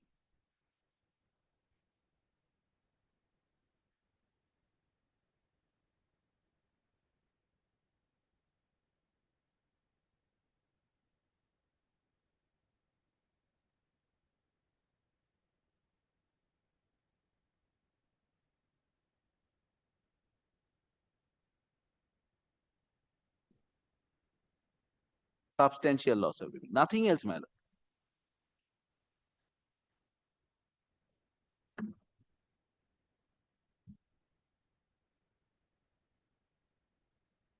Now, if your lordship kindly takes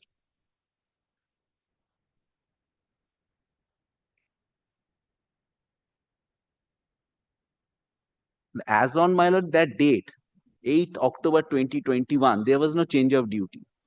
We made the application of 8 October 2021. Initially, they disposed of my application on 27th of October 2021. They say that the reasons you have furnished are not adequate. We furnish again reasons by way of a writing, and on 1st of November 2021. Again, they reject on 4th of December 2021. And now it is a loss of revenue. 4th of December. 4th of December. And my lord, this change of rate of duty happened by notification issued on 13th October. Otherwise, my lord, then the inference of fraud has to be drawn on the basis of conjecture, which is not permissible. My lord, initially the bills of entry was filed on 6th of September 2021. Right. And 20th Thereafter, 21 September 21. Thereafter, the application has been made in the month of October, my lord. 8th We have decided within 18 days, if calculated, my lord. See, And you said will that have it to is- examine both conditions as of 8th of October. Obviously, if suppose, assuming this notification was not there is no loss of revenue, there is no fraudulent activity, there is no allegation that they did any fraudulent activity. So the only reason given by the appellate, original authority's order you have got.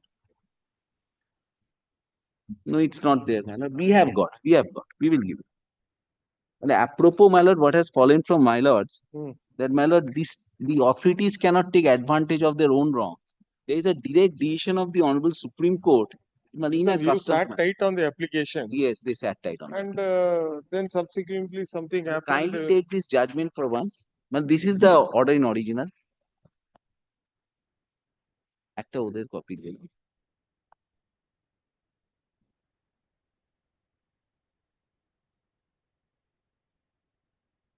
Judgment, sir, judgment. Yes. Own wrong.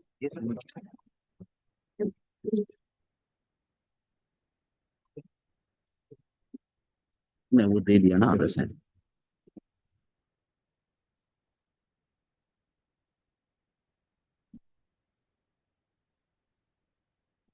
Under 25.11. In 25.11, they say that there is no provision for this kind of substitution and conversion. But before the appellate authority, the stance changes. It says that there is a provision, but I am not going to permit you because there would be loss of revenue. And my lord, your lordship's observation that, my lord, the authorities cannot take advantage of their own wrong.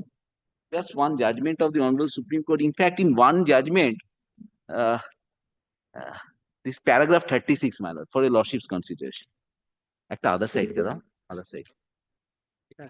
Oh, 8.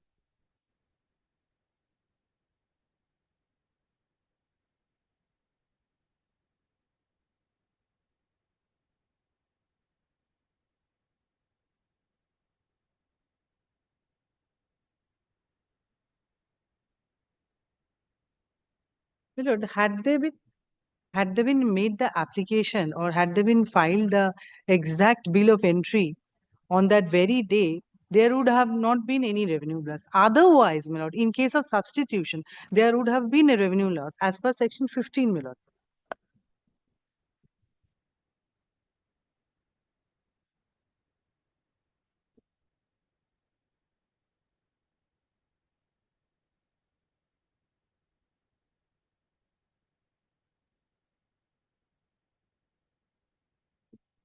Okay.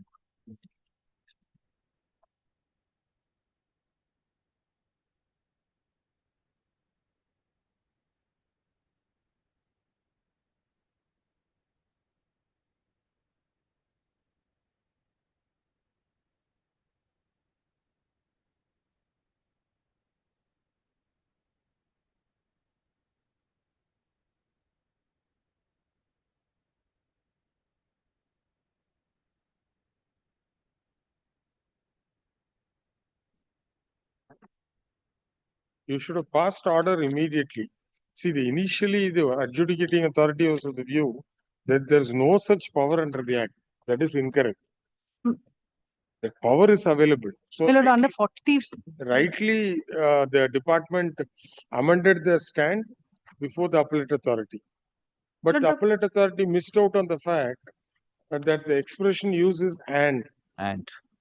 My lord, it is the assertive in nature. If the proper officer is satisfied that the interest of revenue are not prejudicially affected and that there was no fraudulent intention, he may permit. So it is in the case of when he can permit, my lord. Substitution of a bill of entry for home consumption for a bill of entry for warehousing or vice versa. Actually, this is a hypothetical loss of revenue.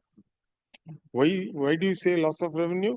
Because rate of duty is to reduce. Yes. So there is no actual payout from the department, or it's not going to be a case where you will have to refund.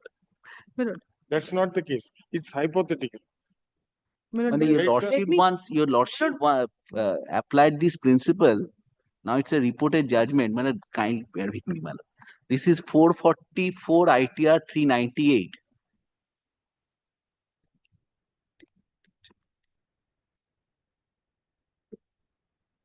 It's little, Lordship has to scroll down a little bit. Ashish Kumar Ghosh, correct.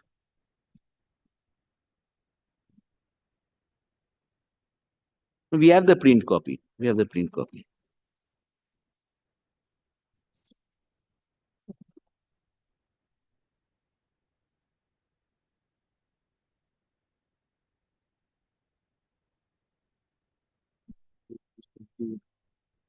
This one. But as the expression which Lordship has been pleased to use, hypothetically, that has been used by the Commissioner Appeals in the order. In this case, page 21. Now, what is this judgment for? This is for, my lord, the authorities cannot take advantage of their own wrong.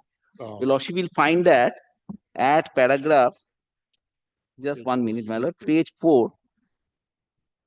Your Lordship will kindly take page, running page 4, in such circumstances.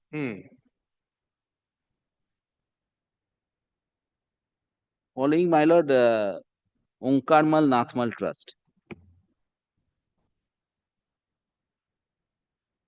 ONCARNATH कैसे बोलते हैं?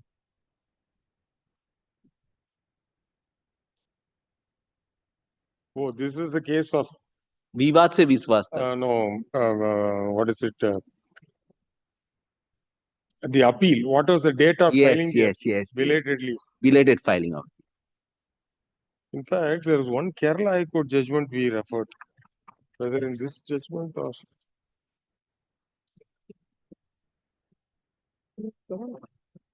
Yes. Yes. Suhashini Devi and other. Yes. Padmanabhan Mahadev. Right. 89 Kerala. 89 Kerala. Observe the delay having been condoned by the court. The appeal should therefore be deemed to have been filed within the time allowed by law. Absolutely. My lord, may I then refer, my lord, Bharat Commerce Industries, my lord, on the identical issue, my lord, has been decided, my lord. Why we are coming, sir? At a copy দিয়েছে. Copy now, soft copy. The appellant, through its clearing agents, lodged a bill of entry for home consumption. On 20th August 1985, the appellant wrote the following letter to the Assistant Commissioner of Customs. The letter was noted, but the importer has instructed us to now prepare, in the second para, my lord, their application and clear the material under bond, since they are having shortage of funds and unable to pay the import duty for the time being. Kindly allow us to cancel the home consumption bill of entry and allow fresh bill of entry under bond. 2. The grievance of the appellant is that no action was taken on this application. On 26th of August 1985, the appellant wrote a second letter to the Assistant Collector of Customs to the following effect. Subject allowed to cancel the home consumption bill of entry. And next para, dear sir, as per instruction by the importer, we request you to kindly allow us to file. Look, the next paragraph, 3. It has been recorded by the tribunal that this letter dated 26 August 1985 was received by the Assistant Collector in the morning 28 August 1985. In the afternoon 28 August 1985, it came to be known that the rate of duty on the imported goods were reduced. The question is whether the appellant was liable to pay the duty at the newly introduced lower rate. Para 4. On behalf of the appellant, it has been contended that no prescribed form is provided for application for changing the bill of entry for home consumption to a bill of entry for warehousing. He made an application for cancellation of bill of entry for home consumption, and a second application was made on 26 August 1985. The first application for cancellation was not acted upon. Due to the laches of the Assistant Collector of Customs, he cannot be made to suffer. He made a second application. That too was not disposed of promptly. The second application ultimately was not allowed on the ground that the rate of tax has been reduced with effect from 28 August 1985. The change will cause prejudice to the revenue. The case of the appellant is that the appellant was unaware of any proposal of the government to lower the taxes. The appellant in good faith had asked for warehousing of the goods because there were problems with the appellant's factory at the Punjab. The appellant could not clear the goods and remove them to the Punjab factory, which was temporarily closed. That is why he wanted the goods to be warehoused for the time being. 5. The main difficulty in upholding this contention is the provisions of the Customs Act, Section 15 and Section 46 of the Act, which are relevant for the purpose of this case, as are under. Section 15. Date of determination of rate of duty and tariff valuation of the imported goods. 1. The rate of duty and tariff valuation, if any, applicable to any imported goods shall be the rate and valuation in force. A. In the case of goods entered for home consumption under Section 46, on the date on which a bill of entry in respect of such goods is presented under that section. B. In the case of goods cleared from a warehouse under Section 68 on the date on which the goods are actually removed from the warehouse. C. In the case of any other goods on the date of payment of duty. Section 46. Entry of goods on importation. The importer of any goods other than goods intended for transit or transshipment shall make entry thereof by presenting to the proper officer a bill of entry for home consumption or warehousing in the prescribed form, provided that if the importer makes and subscribes to a declaration before the proper officer to the effect that he is unable for want of full information to furnish all the particulars of the goods required under this subsection, the proper officer may, pending the productions of such information, permit him, previous to the entry thereof, A, to examine the goods in presence of an officer of customs, B, to deposit the goods in a public warehouse appointed under Section 57 without warehousing the same. 2. Save as otherwise permitted by the proper officer, a bill of entry shall include all the goods mentioned in the bill of lading or other receipt given by the carrier to the consignor. 3. A bill of entry under subsection 1 may be presented at any time after delivery of the import manifest or import report, as the case may be, provided that the collector of customs may, in any special circumstances, permit a bill of entry to be presented before the delivery of such report, provided further that a bill of entry may be presented even before delivery of such manifest, if the vessel by which the goods have been shipped for importation into India is expected to arrive within a week from the date of such presentation. 4. The importer, while presenting a bill of entry, shall at the foot thereof make and subscribe to a declaration as to the truth of the contents of such bill of entry, and shall, in support of such declaration, produce to the proper officer the invoice, if any, relating to the imported goods. 5. If the proper officer is satisfied that the interests of revenue are not prejudicially affected and that there are no fraudulent intention, he may permit substitution of a bill of entry for home consumption for a bill of entry for warehouse or vice versa. 6. The rate of duty and tariff valuation in the case of goods entered for home consumption will be on the date on which the bill of entry in respect of such goods is presented under Section 51A. In this case, the bill of entry for home consumption was actually presented on 16th August 1985, so that the rate of duty will be the rate in force on that date. It was open to the importer to lodge a bill of entry for warehousing. In that case, the rate of duty would have been the rate in force on that date on which the goods were actually removed from the warehouse on that effective day. 7. The appellant was, for reasons best known to him, presented a bill of entry for home consumption on 16th of August 1985, allegedly wrote a letter on 20th August 1985 for permission to lodge a fresh bill of entry for warehousing, and finally wrote another letter dated 26th August 1985, which was received by the department 28, accompanied by a bill of entry for home consumption. The appellant's case is thus: subsection 5 of section 46 permits it to substitute a bill of entry for home consumption for a bill of entry for warehousing. But so far as the first application dated 16th August 1985 is concerned, admittedly no bill of entry was lodged. So no question of substituting one bill of entry for another arises. It was contended that this letter dated 16th August 85 should have been treated as sufficient by the customs officer to pass suitable order under section 5 of section 46, allowing substitution of the bill of entry for home consumption for bill of entry for warehousing. It was also contended that no particular form is prescribed for making an application of this nature. There is no formality to be complied with. The customs officer was in error in ignoring this letter. 10. we are unable to uphold the contention, assuming that the letter dated 16th August 1985 was sent to the customs officer. That letter by itself would not be treated as a bill of entry for warehousing. Subsection 1 of section 46 requires presentation to the proper officer of a bill of entry Therefore, for Supreme Court said that letter cannot be treated. Yes, yes. And if at all they want, they should have filed a bill of entry. bill of entry. But here all they have not filed. My lord, they have filed, but they have not given the documents that is required to no. be filed along with the. Not document, reasons. Your case is this Yes, judgment will support. reasons by documentary evidence. My lord. No, that's not the case. Reasons are not adequate, not the documents. No, your contention is that the letter cannot be treated to be a bill of entry. My lord. That's what the Supreme Court says. Their contention was there is no format. My lord. Letter simplicity is sufficient. But in para 10, the Supreme Court rejects their contention and holds that if at all you want to substitute, you should file another fresh bill of entry for warehousing. Warehousing, but then, my lord, when that would be that. No, this judgment supports your argument. My lord,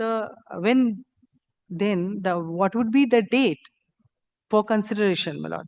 The date of consideration when they will. This was not the ground urged, but then we can consider. My lord, then kindly, my lord, then kindly let me, my lord, place. So the on its own wrongdoing part, my lord, I have placed this judgment. My lord, the next, my lord, I'd place, my lord, Tungabhadra. My lord, why there would be a revenue loss? This has also been considered, my lord.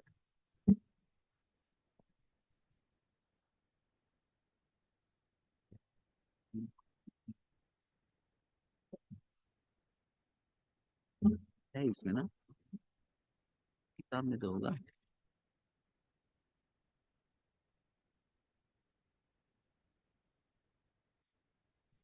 Well, this is somewhere middle. I have not take much of a time. So somewhere middle of paragraph 2 of the first page, my lord, of this judgment. The bills of entry so filed were assessed to duty under chapter heading this of the Customs Tariff Act at the standard rate of 40% basic duty plus 5% auxiliary duty under the Finance Act, which were the rates prevalent on the date, and the assessment was done at 18 crore, 18 lakh and 18 lakh something respectively for the purpose of determining the amount of duty for execution of warehouse bond as per section 59 of the Act. On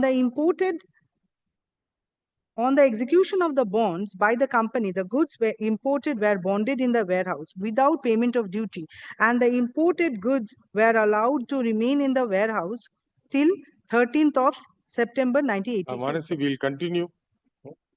We'll continue. But on a next day, next. It will come. When it will come? Tomorrow. tomorrow, my lord. You don't. As a continuing matter. Yes, tomorrow. Any other decision you are going to rely on? Yes, this is not the relevant part. No. You can just tell them the citation so that they can come ready. I'm placing. One division bench of the Madras High Court and okay. Tomorrow is actually what is the day? Next week, my lord. Next week it My lord, next week, my lord. Tomorrow is group 6. Group 6. Next week. So we have heard once you. Then Monday, my lord. We go to Monday. Next week, Monday. For continuation of argument based on source. Wednesday. Oh, every Wednesday. Or 6. Deeply applied. My lord, my item was upgraded item 15, 2009. 15 is very upgraded, sir. Sir, today, this item 8 and 9 took a lot of time. Yes, my lord. Let us see. On tomorrow or Friday, my lord. Friday, no, difficult. This Friday, difficult. Next week, you will see. I know. My lord. Order not. No, I think I have. Huh? Next Friday. Next week. After vacation.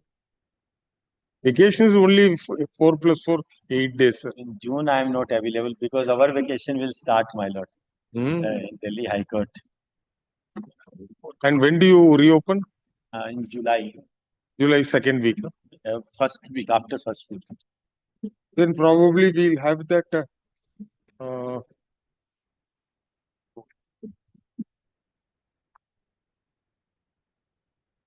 16th July. Because there is some issue for us. No. After, it should be any time after 12th July. So the earliest will be 16th July. 16th is fine. Alright. Higher on board. Great. चलो नहीं sir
Yes.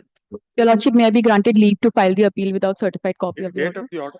Your Lordship, it is 5th of May 25. Grateful to your Lordship. Please call. My lord, can I mention a matter, my lord? With regard to, and my lord, some illegal mining was being done, my lord, and it's been kept out in my land, my lord. And they moved out a writ petition. In the writ petition, they had made out an undertaking they will be clearing. Still also it's lining. We have challenged the order which was being passed by the single bench, my lord. Is it a group 9 matter? Yes, my lord. Then it will go before Honorable Justice Topopatra Chakravarti Division Bench. Please call. Item number 1. Lord, I must first express my thankfulness to your Lordship for fixing it up as first matter of the day. What is Lord, this, sir? may I hand over a list of annexures with requisite pagination, because so many annexures are there.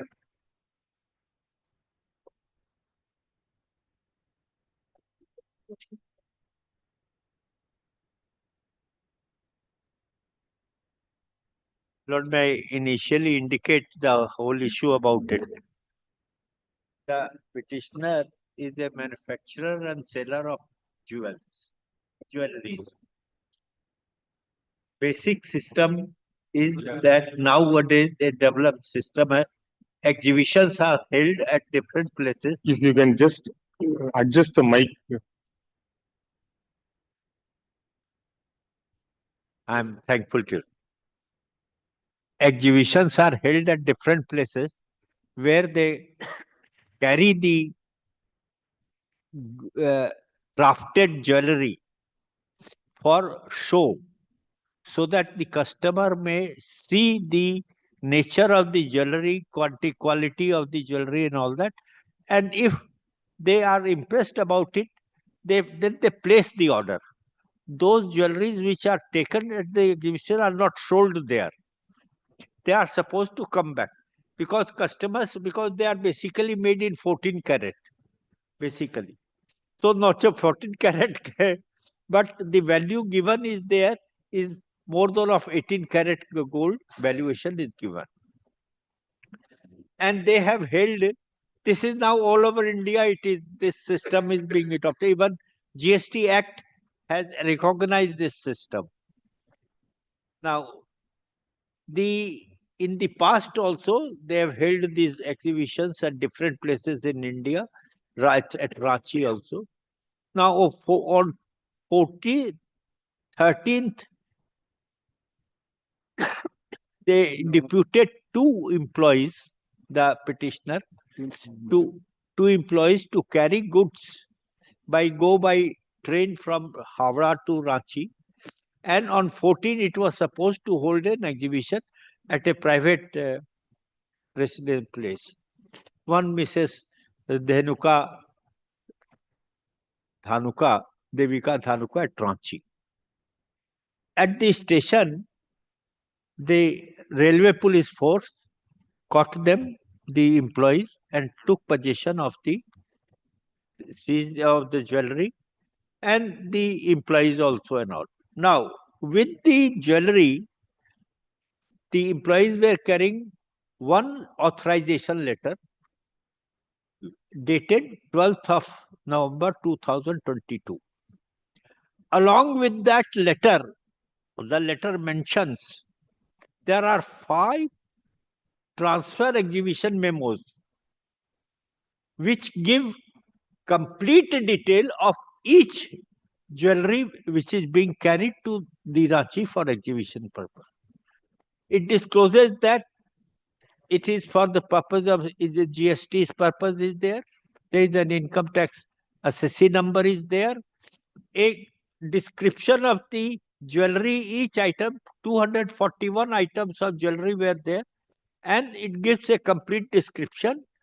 Evaluation is there, and the sales GST liable to be imposed. That computation is there. If I may show you, Your Lordship, my Lord. No, for the present, we'll take it. You please complete the narration of facts. Now, so then the railway police informed the local income tax officer The income tax officer came and took possession of the jewelry and took them to their office. At the office, the two employees were examined on 14th and 15th. The investigating officer obtained a search warrant from Patna. The relevant commissioner was at Patna. So he authorized on 15th, he issued a search warrant. Under the search warrant, then this was seized. Panchnamas was prepared on 16th. On 15th, a valuation of government recognized valuer was called. He valued the jewelry and the weight and everything, he mentioned it. He took the description and everything from the memos which we were carrying. With that, from his weight, now, but there was a difference. He noted a difference in the letter of 12th November 2022. The total weight mentioned was about 4,000 grams. Whereas in the valuation report, when he tallied the entire 5 transfer memos which were there, he came to there is a difference of about 3,000, about 1,000 grams of weight. Now, with this, the situation was that under section 132, the proviso says that stock in trade will not be seized, and the section says that you will make an inventory and release don't. So the purpose is that the business is not hampered. If stock in trade is seized, then business cannot go on. So all India application of section 132, the section restricts, prohibits in the language it shall not. So it is prohibitory language is there that you will not seize the stock in trade. So that decision was to be taken at that spot whether it is stock in trade or not. Now they didn't take any decision whatsoever till end of the event till today whether it is stock in trade, and they seized it. Then the further is that within 60 days from the date of execution of the search, they are to hand over to the assessing officer. If the investigating officer is a assessing officer himself having jurisdiction, then he is to, but if he is not, then he is to hand over to the assessing officer. Now that 60 days expires, they go on retaining, we inform the assessing officer, no step is taken. Then section 132B, first is 132A. Initially, if your lordship kindly, the goods were seized by the railway police officer, and we were detained at the railway police station by the office of the railway police force. From the police force handed over the goods and the person to the income tax officer. So 132 says if some other authority has taken possession or from other authorities, then you have to issue a warrant upon him and from him you have to take the possession and record. Now the 132 procedure has not been followed. Then we say that 132B,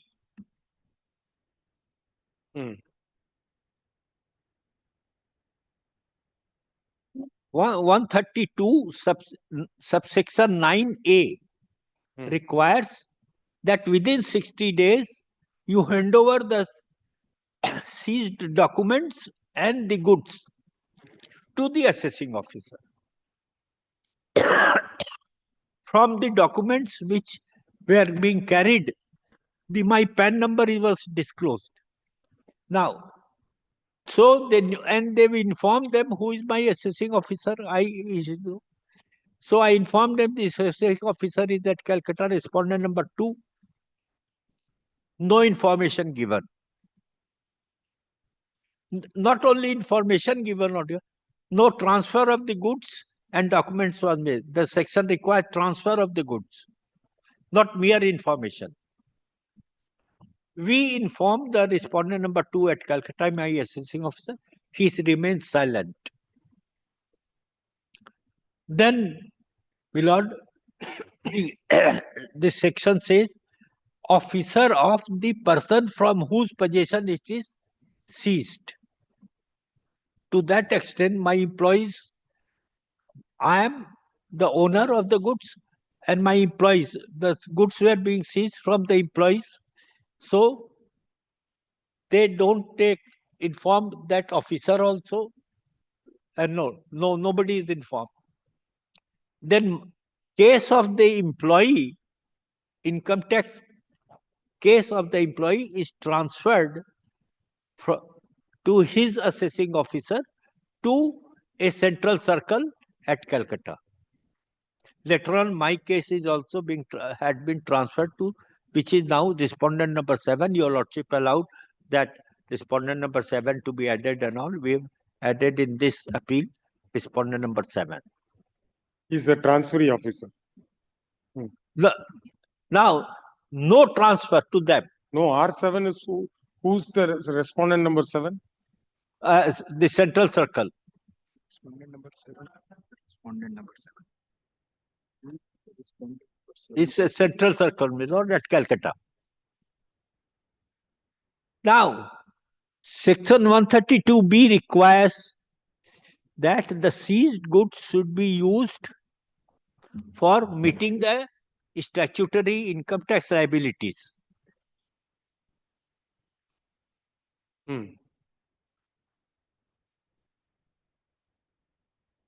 Proviso to second proviso to section 132B says that after 120 days from the date of seizure, last execution date of the seizure, you must release the goods to the assessee, the owner concerned. Now,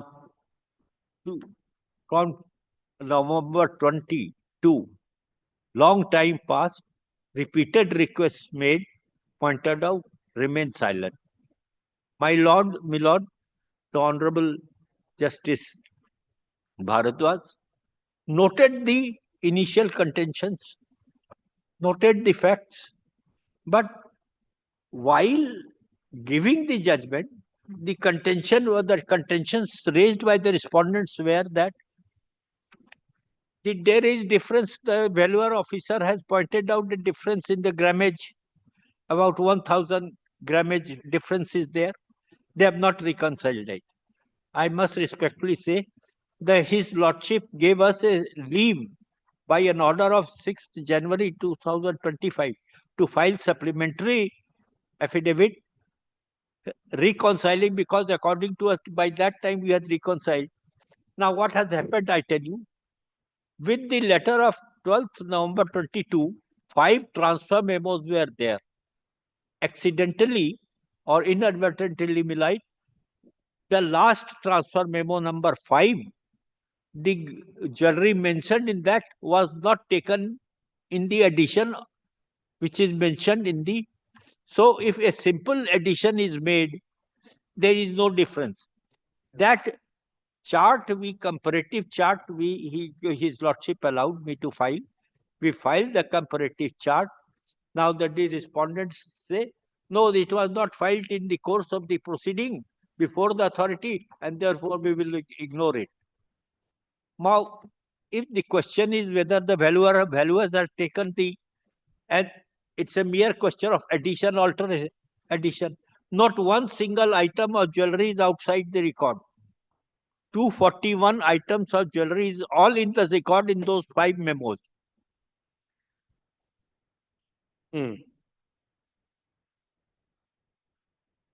Now, what was the writ petition for? Now, so they point. What is the relief sought for in the writ petition? I am today, my lord, apart from stay of the judgment, my lord, I am asking that my jewelry should be released. Section, may I point out, my lord, section 132B.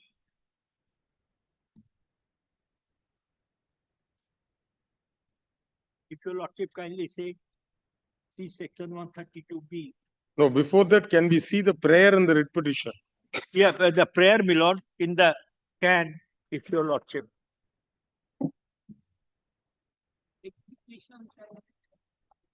Writ petition. Writ petition 469, correct? Yeah, may I, my lord. Prayer, the prayer. Petition. Correct or wrong?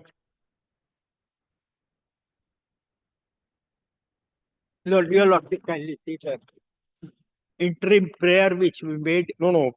In page 469, volume 3. Page 469, volume 3. Correct, Mr. Dutt? No. Milord, this is an application which they had made, Milord, while the writ petition was pending. Now the writ petition has been finally disposed Yes, of. disposed of and dismissed. So this was an interim prayer to release. Yes. What was the main prayer? The main prayer in the writ petition was also released. Oh, where is the Milord, The writ where is the petition- copy of the writ petition? your lordship may come to the my stay petition before your lordship, page 38. First volume. Page 38, my lord.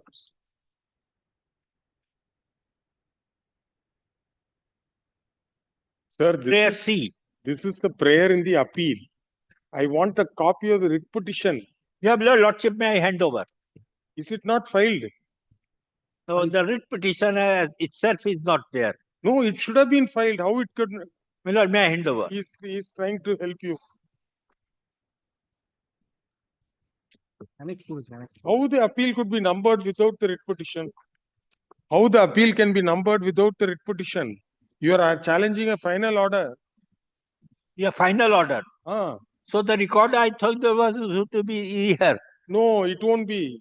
It's an intra-court May I appeal. hand over, my lord? Writ petition should have been filed, sir. Why have you not filed the writ petition?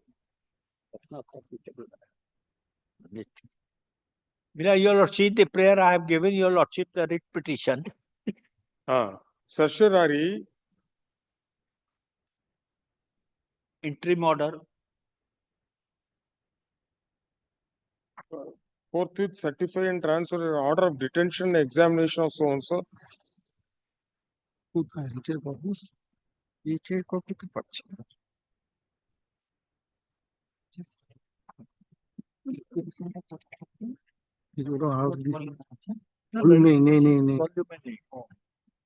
I have given my original copy. Sir, there are a couple Yes, of prayers. One set of prayer is to quash the summons.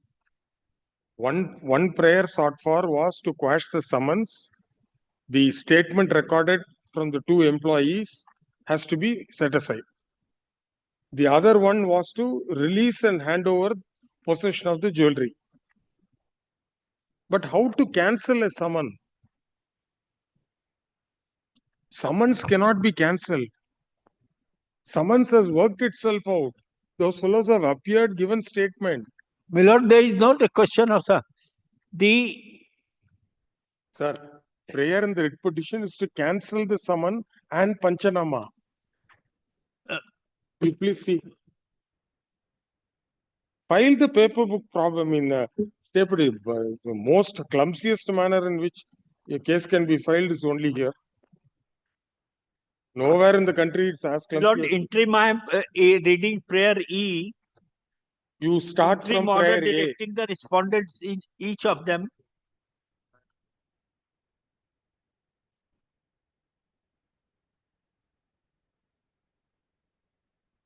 Sir, please see from prayer A. One by one. Your lordship, kindly.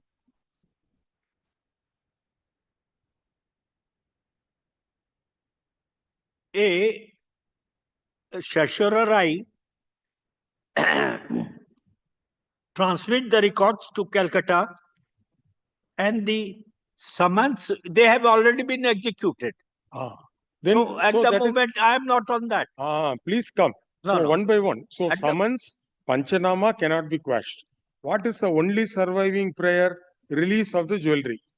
as on today is the judgment has to be because the judgment upholds this, so that I am my prayers in this is the judgment is to be set aside. All Then right. interim Now, relief is please take us through the order passed by the single bench. yes, Your Lordship, That kindly. will make things The easier. order passed by the Honorable Court Disputed search is at and- page 42. 41, it begins now exactly at 42. Hmm. 44, Your Lordship. Now, initially, my lord, up to paragraph, if Your Lordship sees, paragraph 14, His Lordship in his own way records the facts. And in recording the facts, he takes the view, yes, your goods could not have been seized and all that. In paragraph 15 onwards, he records my submissions. Learned counsel for the petitioner submits. Paragraph 15 onward. Then, my lord, paragraph 23, he records the submissions of the respondent. Now, here it is what is important. He records the submissions and then the decision, he gives the decision.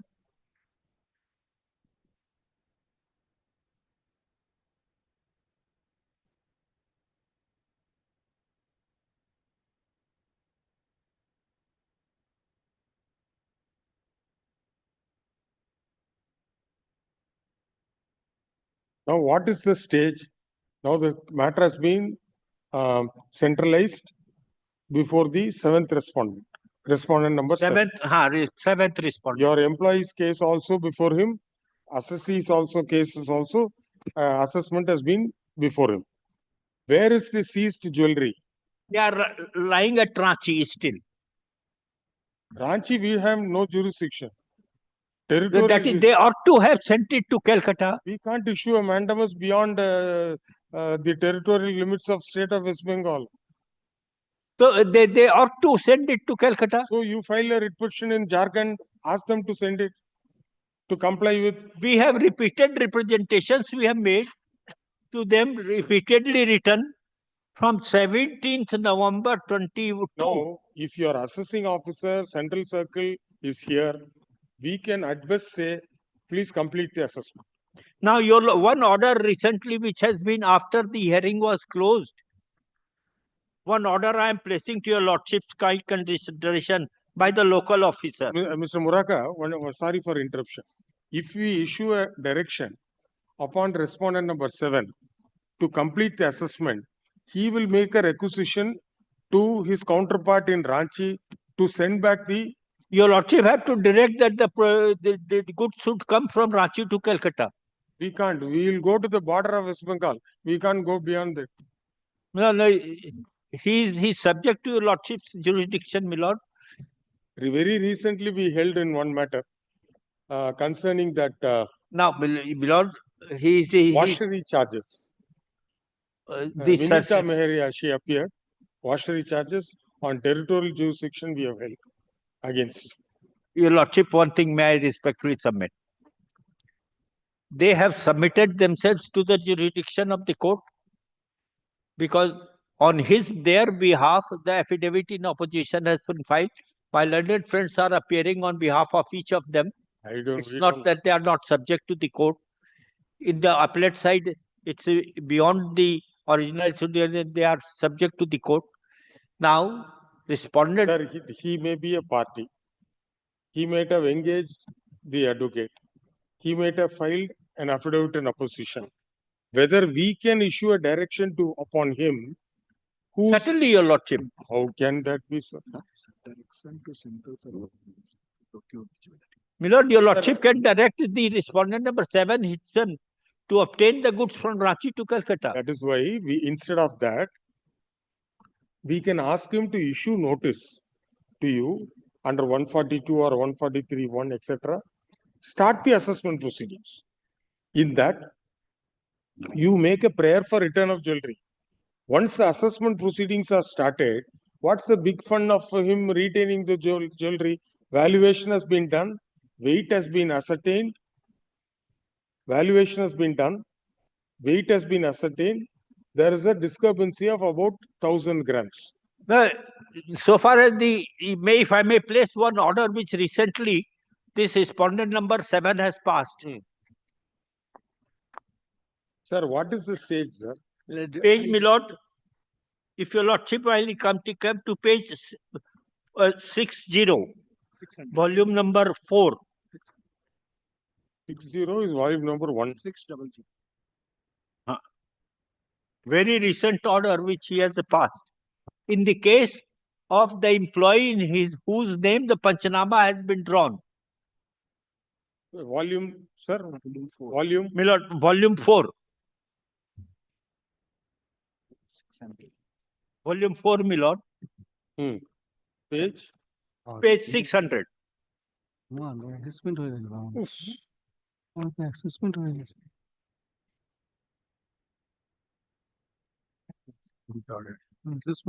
do you put these judgments inside and put the documents at the back? Never ever file the judgments in the stay petition, sir. Give it as a compilation. Normally, you will give a compilation only. Why they put the judgments here? Unnecessarily make the set bulky. 600. May I, my lord, read? This is the assessment order for the 23-24, which is the relevant assessment year. In the present case, Abhijit Papal has filed the rate return disclosed income. The assessee is an employee of Diagold and he accompanied another employee, Kirti Bajaj, duly authorized by the company to carry the jewelry weighing 4,307 grams, valued at 3 crore 46 lakh, for participation of exhibition at Ranchi by train on 13th. On 14th morning, he reached the Ranchi station when RPF official intercepted them and took them to RPF office. Sir, we'll skip at that. You come to para 8, page 602. Correct? That's where he comes to a finding. He comes to a finding your client is that he claiming knows it is the assessee who has accepted the ownership. And one thing more, he accepts that strongly it is not like, may I read that paragraph below? Please. Except from the affidavit. I, along with the Kirti Bajaj, were and our employees will not there. In view of the above fact, paragraph 8, your lordship kindly. In view of the above fact and the ownership of the jewelry being during the course of the search does not appear to lie with the assessee. Moreover, the employee of the assessee, the Diagold employer, has completely owned up the ownership of the seized jewelry and is strongly contended that the seized jewelry are forming part of the stock in trade of the business. So keep this finding. We will direct him to complete your assessment. In that, you make a prayer for interim release. You let them take. I respectfully said up to that, had it been, if it is left up to that, he will requisition from. Let him pass an interim order, not the assessment order, because the assessment order then becomes subject to the proceeding, and they will continue to retain it. Lord, that doesn't, and my business will continue to suffer. No. 14 carat you can't sell anywhere. Let them take a decision. This whether the story stock of in 14 carats and 18 carats does not find place in the writ petition. No, that we have the already. Petition, it was never said, and neither before the single judge. See, nobody will invest on 14 carat. Instead of that, they will buy this imitation jewelry. You ask any of them, these youngsters, they will buy imitation jewelry because it is use and throw. It's not because they are not intended to be sold. They are only samples to exhibit. Dismiss your appeal. Milord, we are not on that issue. The valuation we are not disputing. We will say the valuation officer has accepted the entire list of the jewelries which were taken.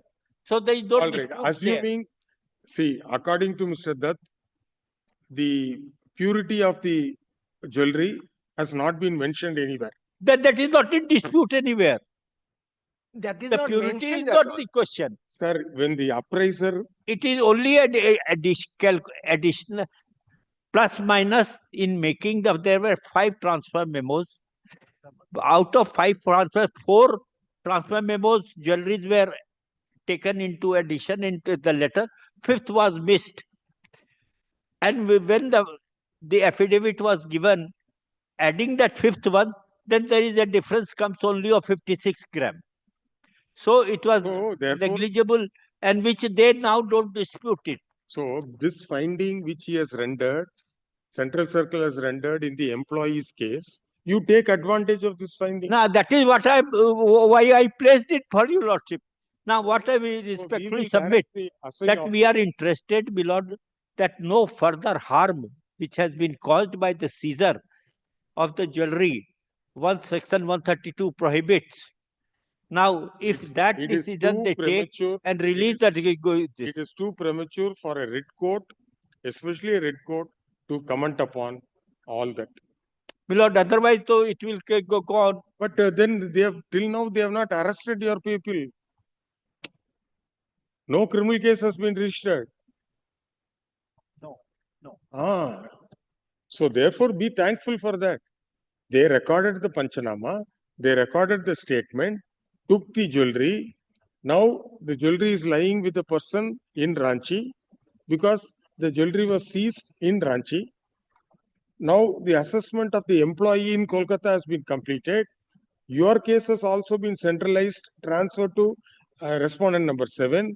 He will issue notice and you cooperate in the proceedings. You seek for return of the jewelry. My non-cooperation, I am not saying will extend the full. But what I am requesting is, let him take that decision that it is stock in trade Can or he not apply to you? And it is liable to be under Section 120. Can he not apply to you for release of the jewelry? Millard, the issue is, Millard, that the good jewelry after they were seized, the reason why they were seized was he could not account for that. In the books of accounts, it is not reflected. But then you have rendered a finding saying that strongly contended that the seized jewelry are forming I part have of stock. accepted that the SEC, that is their gold, they have taken owners for the jewelry. That is accepted. So Obijit Pal, whose assessment order is shown, Millard, he has got nothing to do about it. Correct. Yes. Now, this whatever observations, even if it is not a finding, this observation they can take advantage. But then you can't be sitting tight. No, I will have to pass the assessment order. You issue notice. Yes. Can he not seek for return of the jewelry from you? What are you going to do with the jewelry? No, I will do nothing. It is not a case of confiscation. No. And it's not a proceeding. Continued retention, every day retention is causing harm to me, my business. No, what harm it can cause, sir? 14 carat. It's not a 14 carat, my lord. It is the concept that I cannot use them any further. My business of exhibitions and all. What is the total declared value? What is the total declared? 23 lakhs. 23 lakhs. 23 lakhs. What is the turnover for the last financial year? It's 5 crores. That's given in 5 crores. Sir, problem is long-standing transaction. In the assessment year Ultimately, 2024, we have given they got disclosed it.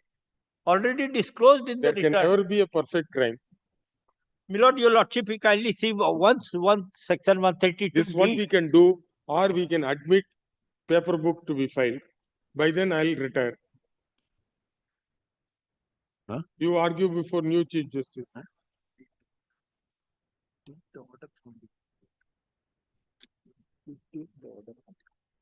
Sir, what is his name, Mr. Vivek? What is his? Sharaf, you're from Jharkhand? No. No, Milord, I am from Calcutta only. Calcutta, first time you're seeing. Sir, what, of course, Mr. Muraka is very, very persuasive. Not now, 4.5 years I have known him. But the thing is, let us face facts. The jewelry has been seized in the custody of a person who is outside the jurisdiction. He may be a respondent. Dominus litis, petitioner, you implemented him. He went and engaged Mr. Ariyak Dutt and Soman Bhattacharjee. They filed Wakalatnama, they filed affidavit. Maybe. We cannot issue a mandamus. We can issue to the respondent number 7 to issue notice to the assessee, hear the assessee and proceed in accordance with law. We will not say assessment order. There you make a prayer saying that all these section 131, 132, 132B, 132(9)(a), everything you make a prayer, seek for interim release of the jewelry. If he passes an order, you take it on appeal to the commissioner or you challenge it by way of a writ petition.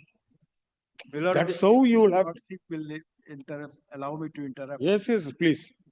Lordship, there is no discrepancy in the jewelry found and the jewelry detail given with the messengers. I mean, I would say employees. The business of the company is definitely suffering for the last 2 years. Because of this. Because unless we show the designs, unless we show the how our business will be secured, the first thing, there is no discrepancy. Department did not point out one discrepancy. If we add up the invoice number 5, all the 5 invoices were seized by the Ranchi person at the time of season. So it is not that we are giving anything additional today and reconciling the thing. At this, the writ court has already asked us to reconcile, and we have filed a statement. There also, there is no denial by the income tax officer or from the other side. So it is a question when the assessment will take place, what will happen, that. No, we will direct the respondent number 7 to first consider your prayer for release of the jewelry. What do you say, Mr. Dutt? You will say that assessment, I have got time limit to process it. My lord, in the interim, you take possession of the jewelry from Ranchi. Yes. You have it with you. It is already in my possession, only that it is not been transferred from bank to my custody. It is in my custody. No, wait. I am Not Calcutta. Reconcile, my lord. No. He says it is not in his physical custody, but technically he is the custodian. Yes. My lord, if you can direct the respondent number 7 to reconcile all the 5 invoices, if there is no difference, then let him issue the judgment. But that can be done only in exercise of his power under 143(3). No, You have filed a return of income? Yes, we have filed the return. He's filed a return. And we have disclosed it in the return. So, see, he can't assume powers. He is not Article 32 or Article 226. Interim order. So far, not the totality of the assessment, because no interim order. The totality of it. Appeal itself will dispose it of today by directing the assessing officer. For assessment year 23-24, we have filed the return in the case of the company. Assessment has also been completed under section 143(1). Now, after Mr. Paul's hearing has been taken over, he has issued a notice under section 148. My lord, all these things are disclosed in the petition. 148 he has issued. So in response to that, you ask for reasons for reopening, you submit your objection, and you make a prayer for return of jewelry. My lord, if a direction is made on respondent number 7 to reconcile the jewelry on the basis. That can't be done, sir. We cannot say how he has to complete an assessment. No, your lordship can directly. He will do the duty. He will do the duty. He will see it because 132, he has to issue. All right, this he has to release the jewelry under section. Is directed against the order dated 7/4/2025 WPS 7637 of 2023. The said writ petition. Sir, where is the writ petition? I say. Within. I returned it.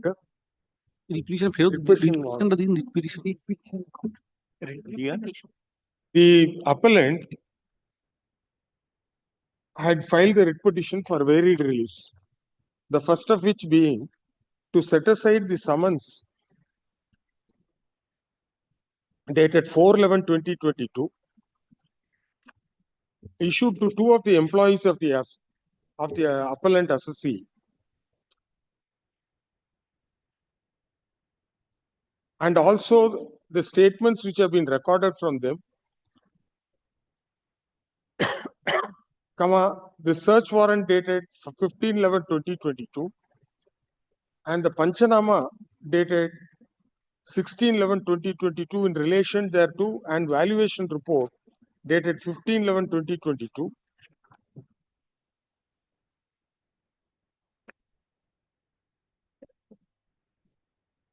And the judgment remains.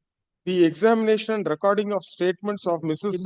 Vardha Goenka and Mr. Dinesh Bajoria at Kolkata by respondent number 4 and the said employees at Ranchi and all proceedings, notices and orders relating thereto to be quashed. The second prayer sought for the writ petition is to forthwith release and hand over possession of the jewelry seized by respondent number 1,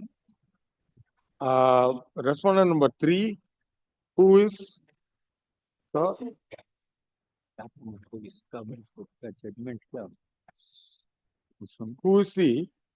Deputy Director of Income Tax within bracket Investigation Unit 1 Ranchi in the state of Jharkhand. Excuse me. Gentlemen. একটু louder করতে পারেন loud speaker কে একটু loud করে দিন I cannot hear. The appellant also sought for issuance of a writ of prohibition to restrain the respondents from giving any effect to proceedings with or under or purported to the search and seizure and summons and statements and Panchanama and valuation report dated 14/11/2022, 15/11/2022 and 16/11/2022 and the search warrant issued at Ranchi.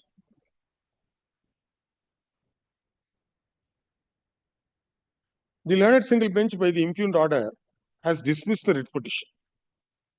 Agreed over the same, the appellant has filed the present appeal.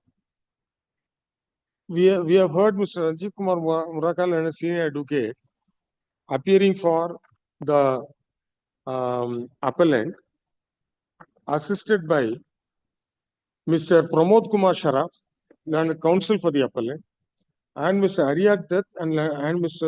Soman Bhattacharya, learned senior standing counsel for the respondent department.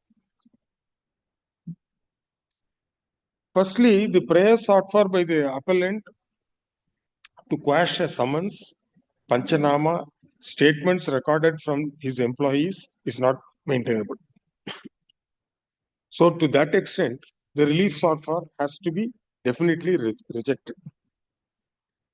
The learned senior advocate appearing for the appellant would fairly submit that the summons has been acted upon, statements have been recorded, and Panchanama has been drawn.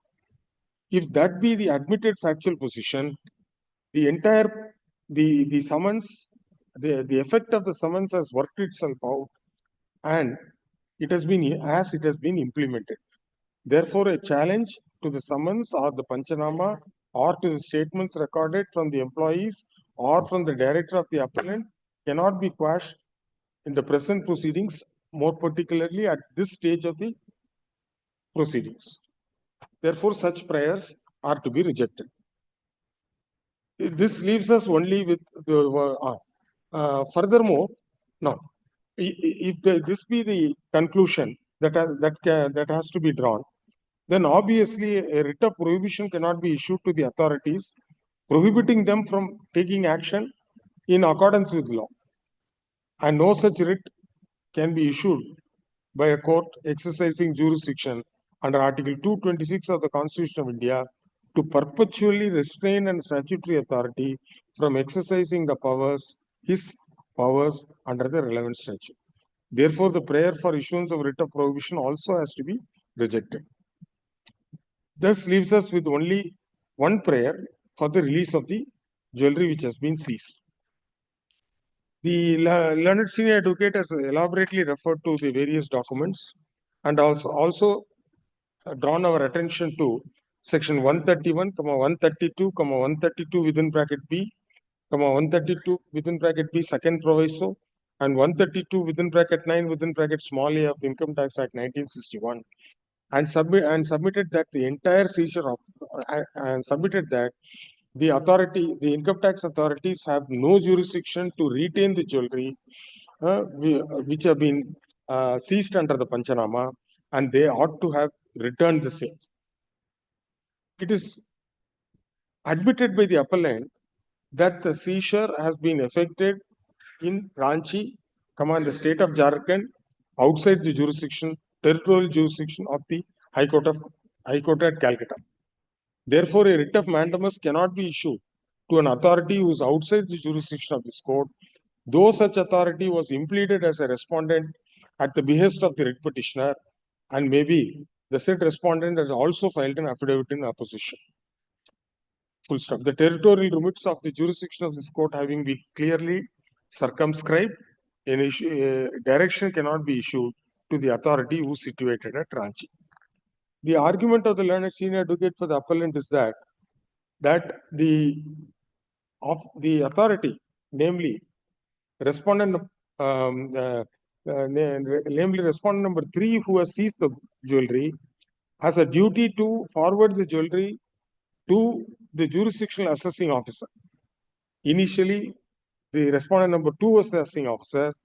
Now the assessment has been centralized, and the respondent number 7 is the assessing officer. And therefore, the respondent number 3 ought to have transferred the seized jewelry to the custody of the respondent number 7. Even in this regard, a direction cannot be issued to respondent number 3 to deposit the jewelry with the respondent number 7, who has now been conferred the power to assess the appellant. In fact, 2 of the employees who are also assessees under a different assessing officer, their assessments have also been centralized and vested with the respondent number 7. And in the case of one of the employees, namely Abhijit Pal, the respondent number 7 has completed the assessment for the year 2023-24 under section 143 within bracket 3 by order dated 4/2/2024. This assessment order has been referred to by the learned senior advocate to support their submission that the fact that the appellant, namely Mrs. Dia Gold Jewelry Private Limited, had claimed the ownership of the entire seized jewelry has been accepted and recorded by the assessing officer in the said assessment order dated 4/2/2025.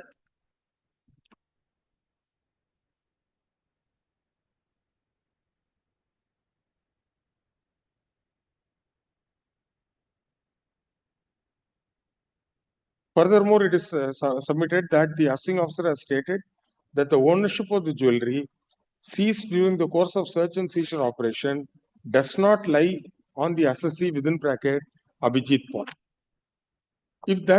If according to the appellant, this finding recorded by the assessing officer in their favor, it will be well open to them to rely upon the same, and that can be done only when the assessment proceedings is commenced by the respondent number 7. Therefore, the only direction that can be given is to direct the respondent number 7 to commence the assessment proceedings by issuing the appropriate notice under the relevant provisions of the Income Tax Act 1961. The learned senior advocate appearing for the appellant would vehemently contend that on account of the jewelry being seized, their business is hampered, since those jewelry are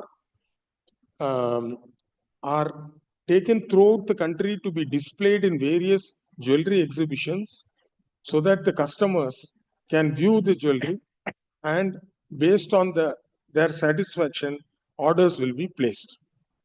This model therefore, in other words, the appellant appears to have taken a stand that the jewelry which has been seized are model jewelry for the purpose of exhibiting the same in throughout the country at various places and not intended for sale. Correct? Not intended for sale. However, these issues cannot be agitated, cannot be gone into by us at this juncture. And the only direction that will be given is to direct the seventh respondent to commence the assessment proceedings. Since the appellant pleads that on account of the seizure being affected, their business has been seriously affected, we grant liberty to the appellants to file an appropriate application before the respondent number 7, the assessing officer, with a prayer to release the seized jewelry upon such conditions as the respondent number 7 may deem appropriate to impose. The learned senior advocate for the appellant submitted that respondent number 3 may be directed to return the jewelry to the custody of the respondent number 7, which will facilitate the process of seeking for release of the jewelry. Such direction cannot be issued as respondent number 3 is outside the jurisdiction of this court. However, it will be well open to the respondent number 7 to make appropriate requisition to the respondent number 3 so that the seized jewelry are put in the custody of the respondent number 7, who undoubtedly is the assessing officer who has to complete the assessment.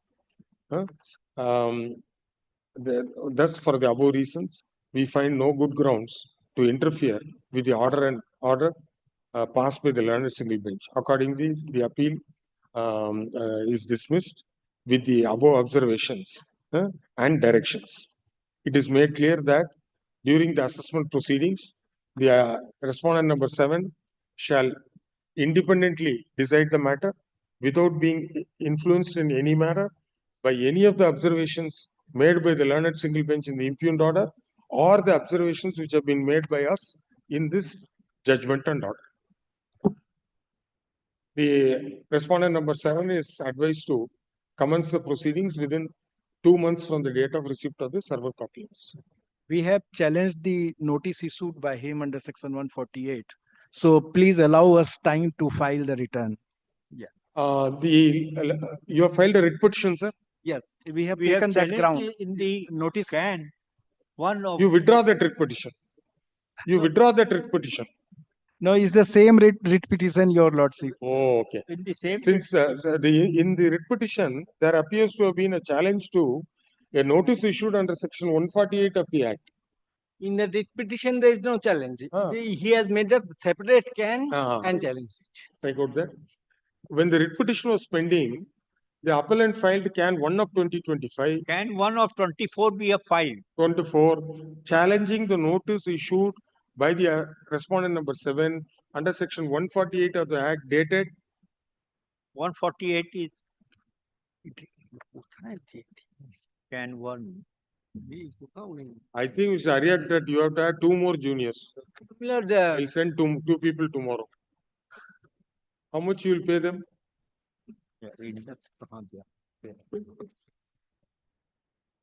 Dated so and so. Since the writ petition has been dismissed and we have affirmed the order, the appellant is granted. Normally 15 days time is granted, sir. As per is granted 15 days time from the date of receipt of the server copy of this order to file their sir, have you obtained the return for the assessment year 20. to file the return of the notice under section 148 is dated 22nd August 24. 22nd August 24. As page 448. The appellant is granted 15 days time from the date of receipt of the server copy of this order to file the return of income in pursuance to the notice issued under section 148 of the Act. Upon such return being filed, the assessing officer is directed to take forward the direction issued in the preceding paragraph. My lord, please give a time to the assessing officer to complete the assessment. That you can give. No, we have given a time for him 2 months to start. See, first you take out the jewelry. Okay. That is the important thing.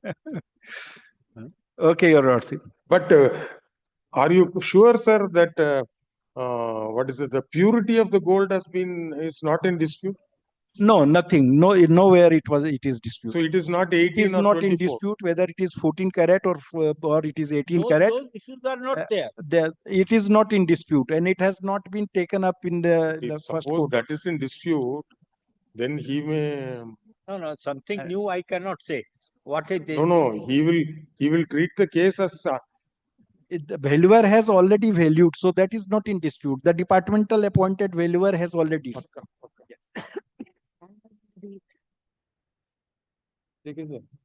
Yes. But if you can, we can make out what is has been dictated. Everything covered, sir.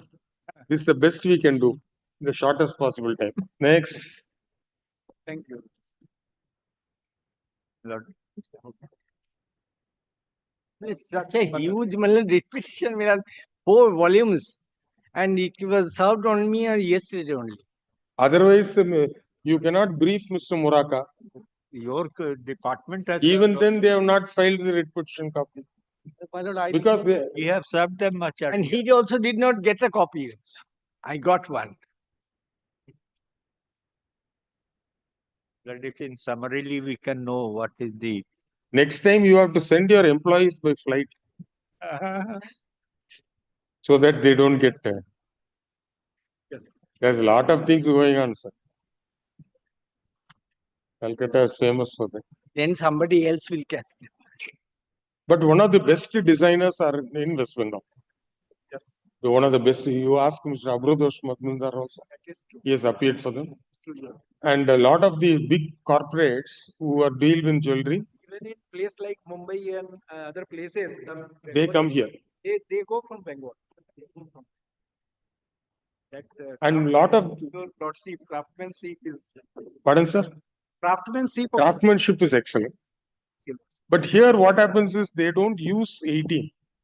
They invariably use 22 or 24. Yes, when the jewelries are finally made. 24. It is 24. So it is only a sample jewelry just to make exhibitions here and there and secure the business. Secure the business. But elsewhere in the country, mostly 18 is used. Not 24. In your state, it is 18. always 18. So you bring that jewelry here, that fellow will throw it. It's not gold. You say that I want to exchange. Yes, somebody travels from there. They give this jewelry, they'll throw it. This is not gold. It is only copper and nickel. In South, even the quality of the diamond is different than what they basically sell here. But now a lot of people, in fact, we dealt with one matter, no? That Lalita jewelry matter. Who appeared? Manasi appeared, I think. Because these fellows were caught when they got down here in Netaji International Airport carrying old jewelry. The case was that it was brought for the purpose of melting and redesigning and making new jewelry here. Unfortunately, I did the other matter when I was there. So I dismissed the batch of cases.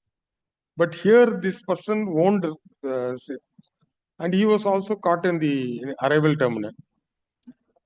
Anyway, let us. Next. Thank you. Item number 2. Pendra Mahato. Item number 2, I am for the. What is this, Mr. Imanshu? My lord, This is cancellation of registration. No, my lord. No. My lord, here, my lord. Expiry of e-way bill. No. No. Central excise. GST, my lord. Here, my lord, what happened, my lord? I would get us respect, my lord. Line at single judge dismiss the repetition. My lord, here I am challenging the rectification order in original and show cause notice. Because, my lord, much before issuance of show cause notice, they conducted the audit for the period 1718, 1819, 1920. And as per section 65, subsection 7, I paid the all tax, interest, and penalty. You filed an appeal under 75 or 76. What is that? My lord, audit completed, my lord. Thereafter, my lord, they issued show cause notice. I submitted reply, my lord. That reply, after the time expiry on the show cause notice. Thereafter, my lord, order dated 14 December 2023, but online uploaded on 20 December 2023 with DRC 07 with that order of 14th. I submitted order in 15 December, reply in 15 December, saying all these issues that already audit completed, tax paid, interest paid, penalty paid. Thereafter, my lord, within 1 month, I filed rectification application. stating all these issues, my lord. But rectification under section 161 says, my lord, third provision, when the adversely affect, then rules of natural justice has to be followed. Then, my lord, in the rectification application without notice, that they rejected my application. In the rectification order, my lord, no reason is stated. This is the, my lord, small fact of the case, my lord. May I show, my lord, the audit observation? Mr. Dey, my lord, what is this 1,87,000 poor small time associate? I will just give few dates. He didn't appear, sir. He didn't appear. Personal hearing, he didn't. My lord, not only that, not only that. Ah. My lord, the period is July 17 to March 18, that is the tax period. And on 18/9/23, the show cause notice was issued under section 73. Show cause was not challenged. Those points which have been raised by my learned friend, those points were not challenged by SL in the show cause notice. They did not file a reply. No. Now, Lordship, they filed, the order in original was passed on 14/12/23. Page 83. Yes. The reply came on 15/12/23. So the order in original has been passed prior. But small time dealer, sir. Yes, my lord, no doubt about it. And my lord, on 2012. What is the nature of business? My lord, in that year, 17. What is the nature of business? Yes, 17/18, my lord, machinery trading. Machinery trading, my lord. Bill trading. No, machinery trading, my lord. Small rice mill, oil mill, machinery trading. And from 18/19. He didn't catch that point. No. Machinery trading, my lord. Machinery trading. Machinery trading. And from 18/19, my lord, with machinery trading. All right. Why did you not reply within time? Yes, my lord. I missed that, my lord, because audit completed and I trusted on the tax consultant. Tax consultant means. You show the ground in the writ petition. That was not mentioned, my lord, in the writ petition. You did not appear in the writ petition? No, my lord. No, writ petition I appeared, my lord, but that point missed. But, my lord, the order dated 14. Your client missed the point, did not give reply. The client missed the opportunity of PH. Advocate, you missed this ground. My lord, one point, my lord. Order dated 14, my lord, but DRC 07 dated, my lord, 20th. And in the online, my lord, profile, order uploaded 20th December, my lord. So the purported order dated 14, my lord, uploaded on 20th December, my lord. Evident from my records, my lord. So I submitted online reply in the 15th, my lord. They allowed, the portal allowed me to submit. That means, my lord, on 14th, that was not passed. That a letter passed, my lord. On 20th, that was uploaded, my lord. Well, we have explained why there was a delay in uploading the order. Because of the heavy workload, the order could not be uploaded and the order could be uploaded only on 20th. So therefore, if you had uploaded, then the order was on your table. It was not. It was signed and signed, but it was not uploaded. So even if we sign and unless we upload, until we upload, if suppose they point out some correction, we will change that page. So when the AR code points out that correction, we'll change. But once we upload it, we cannot do any change. So you did not upload it till 20th, but this man submitted his reply on 15th. So you could have taken on reply on the record, asked him to appear. On what is document to show that it was uploaded on 20th? Yes, my lord. Kindly, my lord, have a look at page 86, my lord. DRC 07, notice of demand, my lord, dated 20 December, and my lord, screenshot, my lord, at page 88. Screenshot before the last line, my lord. That order, summary of order, 20 December 2023, my lord. This is the screenshot, my lord. And even, my lord, in the rectification stage, my lord, my humble submission, they could have taken this point and rectified this order, because I have already paid the tax, interest, penalty in the audit. Audit settled. The audit report issued. Where is the ground you have raised? Ground raised, my lord. That is not raised. Yeah, no, raised, my lord. In the stay petition, my lord, order in original, audit observation,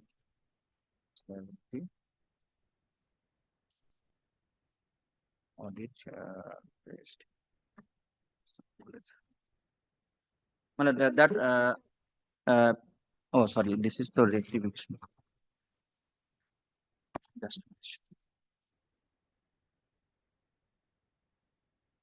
challenging the improvement order, notice in the office.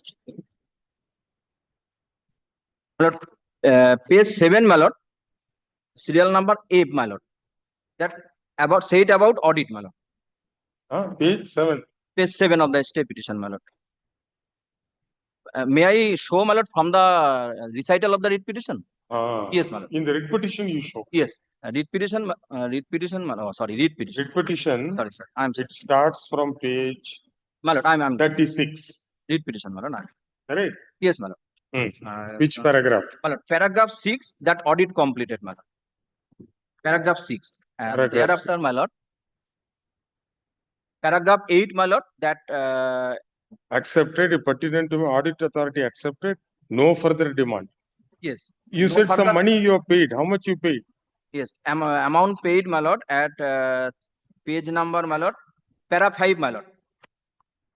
Para 5 of the writ petition, page Paid 40. all the along with applicable interest penalty, Yes. 5,27,000. Yes, my lord. And page number, my lord, that challan page number, my lord. No, not required. What we'll do is we'll send it back.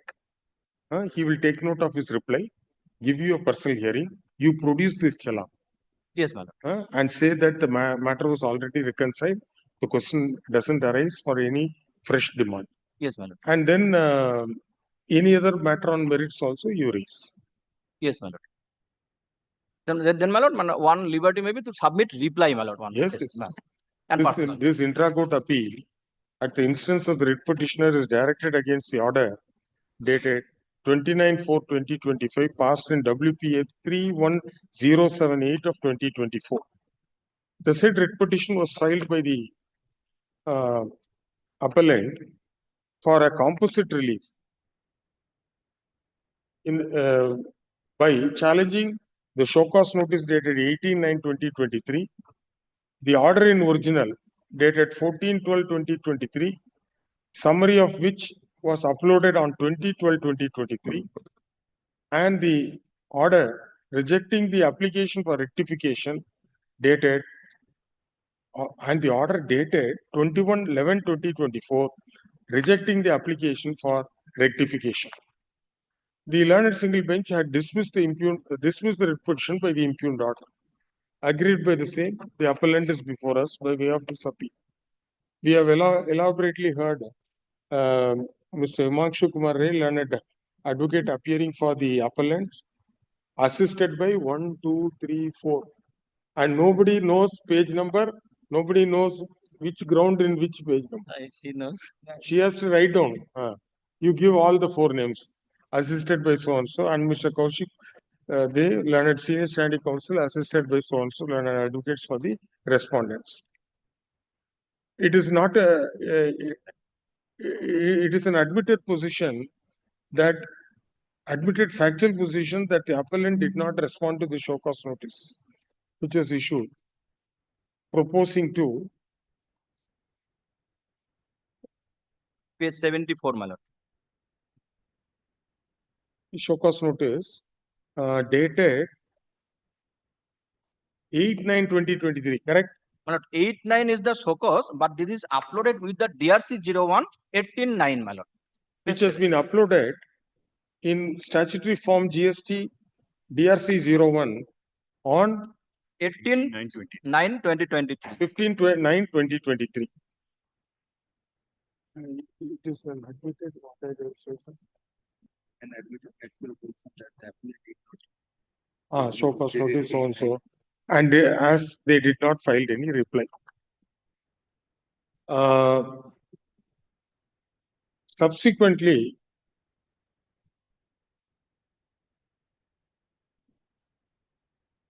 Reply at 79. did not submit reply within the time permitted, but had sent a reply dated 15/12/2024. But by then, the order in original was passed by the authority on 14/12/2023. In the said order, it has been recorded that in order to comply with the principles of natural justice, opportunity of personal hearing was given to the appellant, but they did not attend the personal hearing, nor submitted any reply to the show cause notice. Though the order of adjudication, order in original is stated to have been passed on 14/12/2023, the same has been uploaded in the portal only on 20/12/2023, which is evident from the screenshot of the GST user dashboard.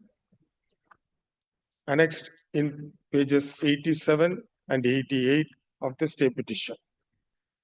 Therefore, by the time the order was uploaded, the appellant's reply dated 15/12/2023 was very much in the available with the assessing officer. However, this appears to have not been taken into consideration. Subsequently, the appellant filed an application for rectification under section 161 of the CGST Act 2017 dated 12/7/2024. The said application was sent by speed post and shown to be delivered. Page 91, my lord. This is first uploaded in the online portal.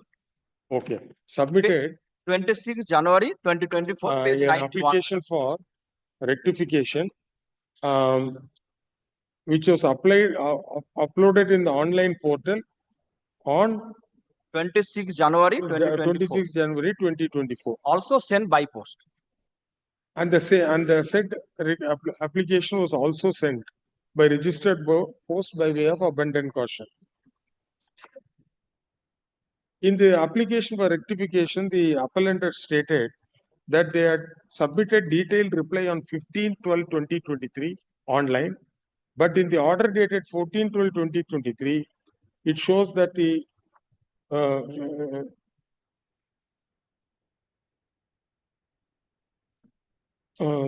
order dated 14/12/2023, which was uploaded on 20/12/2023, it has been stated that no reply has been filed and the appellant did not attend the personal hearing.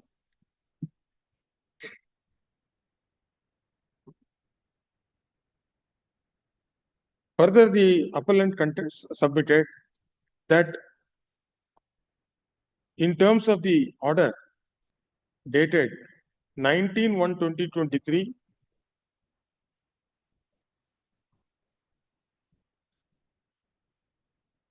it is an order or audit report? Audit, my lord. That is, first is audit. In terms of the audit report drawn under section 65 within bracket 6 of the CGST Act 2017, dated 19/1/2023 by the CGST Siliguri Circle, Roman 5, for the year financial years 17, 18, 18, 19, 19, 20, all tax, interest and penalty have been fully paid through DRC 03-03 and final observation letter within bracket GST ADT-02 bracket close dated 19 January 2023. Dated 19 January 2023 has been received from the CGST Siliguri Circle Roman 5. And therefore, the appellant prayed for rectification of the order and dropping the entire proceedings. This application was rejected. Page 101, my lord. Without assigning any reasons. Correct? Without assigning any reasons. And saying that annexer attached, but that original order in original attached, no annexer attached, except. Rejected by order dated 21/11/2024. It is submitted by the learned advocate for the appellant that the application, though in the order, it is stated that details of the order middle portion, my lord. No, sorry. Reasons have been attached as annexure. The appellant was not communicated with the reasons, and what was attached was the original order in original alone. Correct? Yes, ma'am. Considering the above facts, which appear to be not in dispute, we find that the petitioner, the appellant, did not have adequate opportunity to put forth their submission before the authority.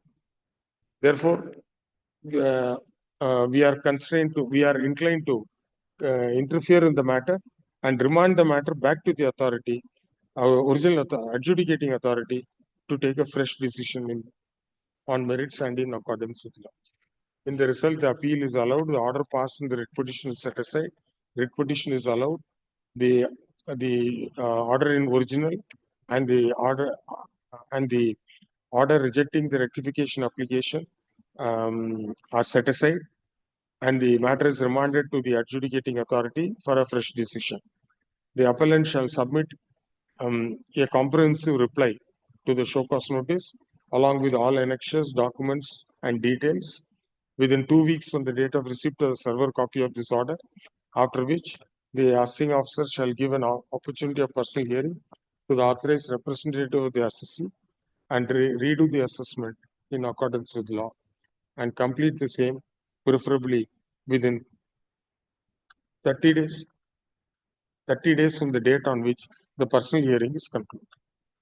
Subject to correction, my lord, that audit ADT 02, they are mentioned that audit settled. Mention, my lord. My lord. Get.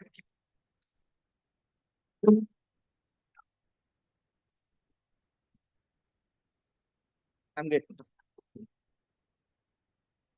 Item number 3.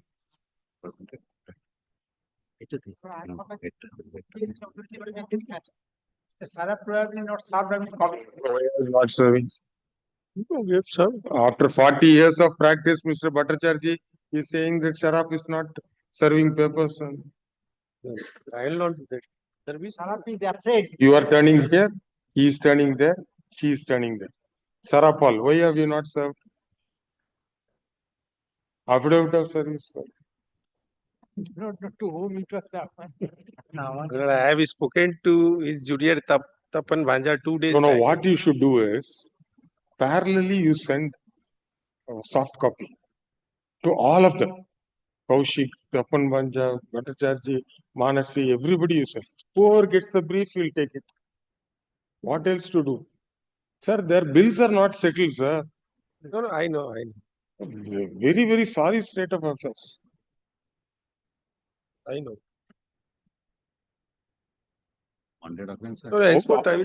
Out of pocket expenses, how they can bear. Yes.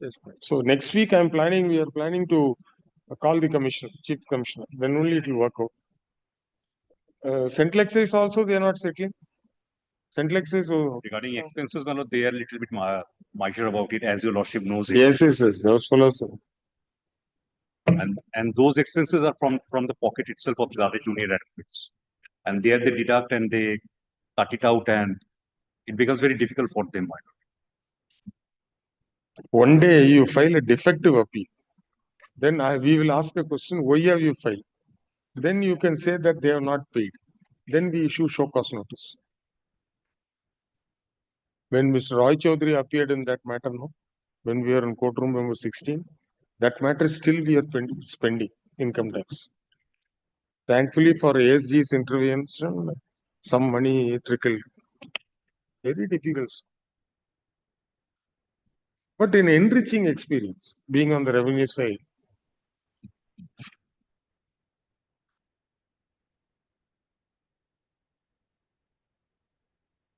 Next week we will take it up. Today you serve copy. Well, Mr. Kaushik is the answering respondent. If I still Mr. Bhattacharjee says he not given paper. He didn't challenge the show cause notice. We, the authority, issued the show cause. Now, it has been culminated into the order in the original ballot. Now, this is the subject of your order. Writ petition dismissed. For alternative. They have issued the show cause notice. So appeal also may or may not be. May I just point out very short issue? Just point out, my lord.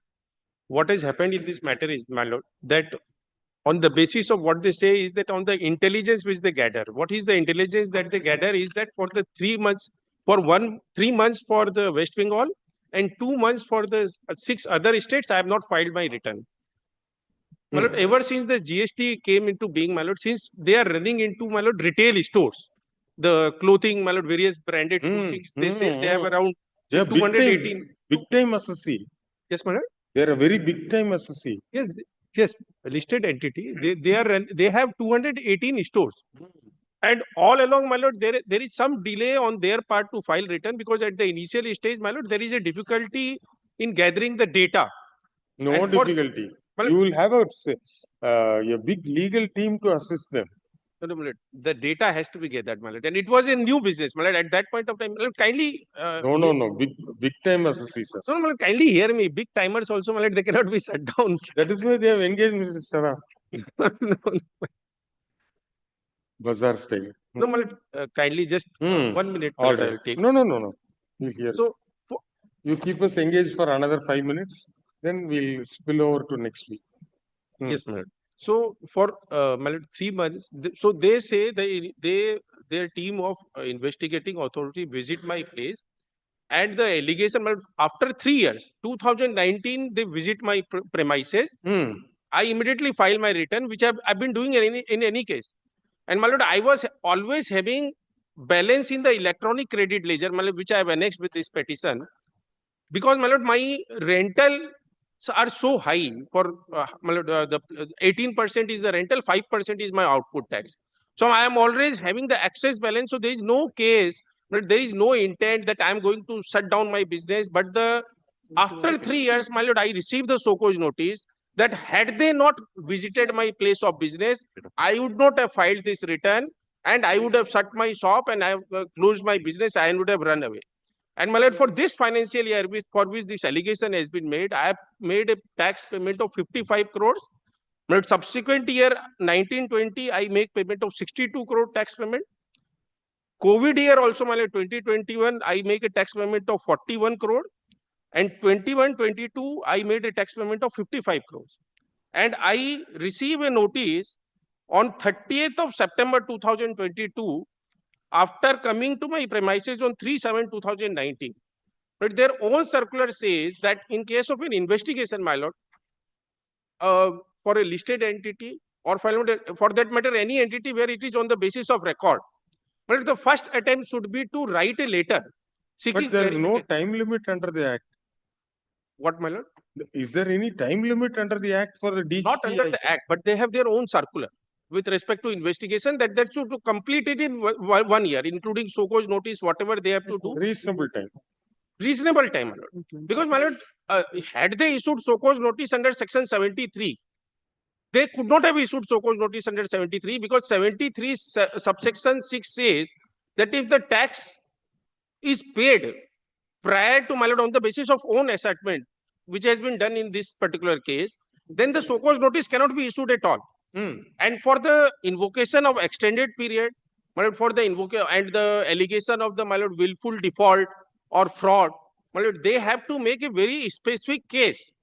My lord, merely stating that had they not come to my premises, I would not have filed my return, and the revenue would not have collected the tax, that is not enough, my lord, because already it is on the basis of my own record that I filed my own return.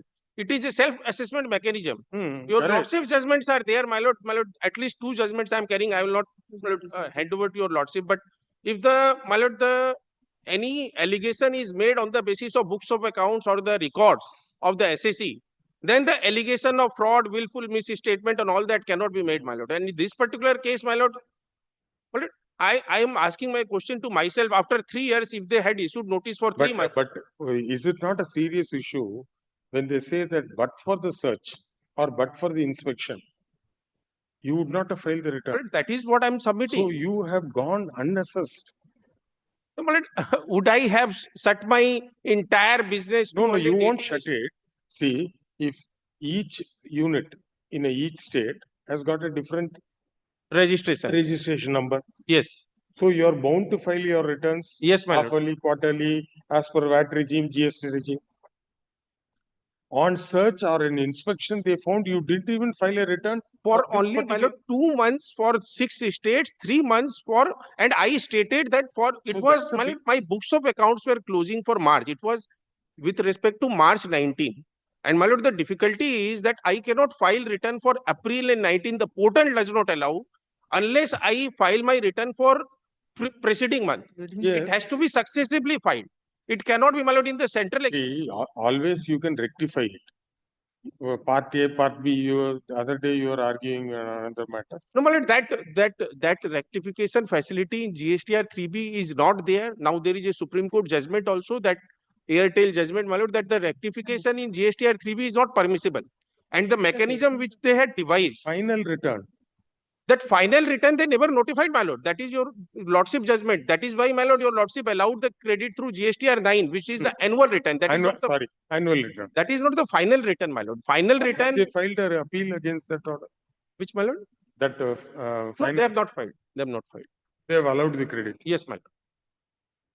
But what I'm submitting is, my lord, what was the basis of coming to such a drastic conclusion that had they not visited my premises, my lord, I can show from my record, my lord, the electronic credit ledger and my return filing status, my lord. Kindly refer to page 175, my lord.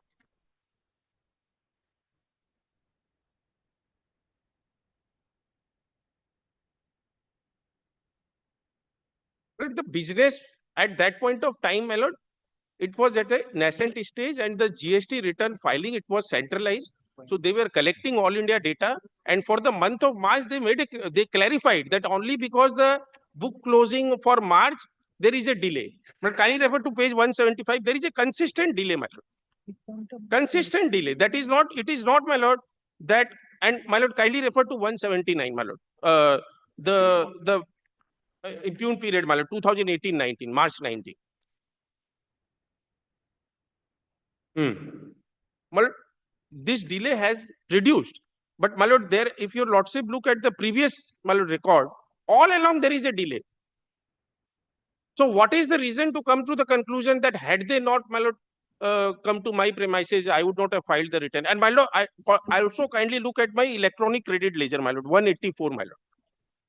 Page 184. So, according your cases, you are habitual. Habitually, you filed late. So, my lord, for on filing late, my lord, there is a collection. But the fact is that you have filed returns. Yes, my lord. The fact is that you have filed returns. I have filed it consistently with a delay, and my lord, I was under the impression my lord, you never ever filed returns. No, my lord, for the delay, my lord, I am liable to pay late fees under section 47 and also interest if it is liable. And my lord, there is a Madras High Court judgment where, my lord, in a similar, not exactly similar scenario, but with the penalty under section 74, as well as, my lord, this penalty late fees, whatever it can be called under section 47, both was levied. But it was with respect to GSTR 9 and, my lord, that late fees.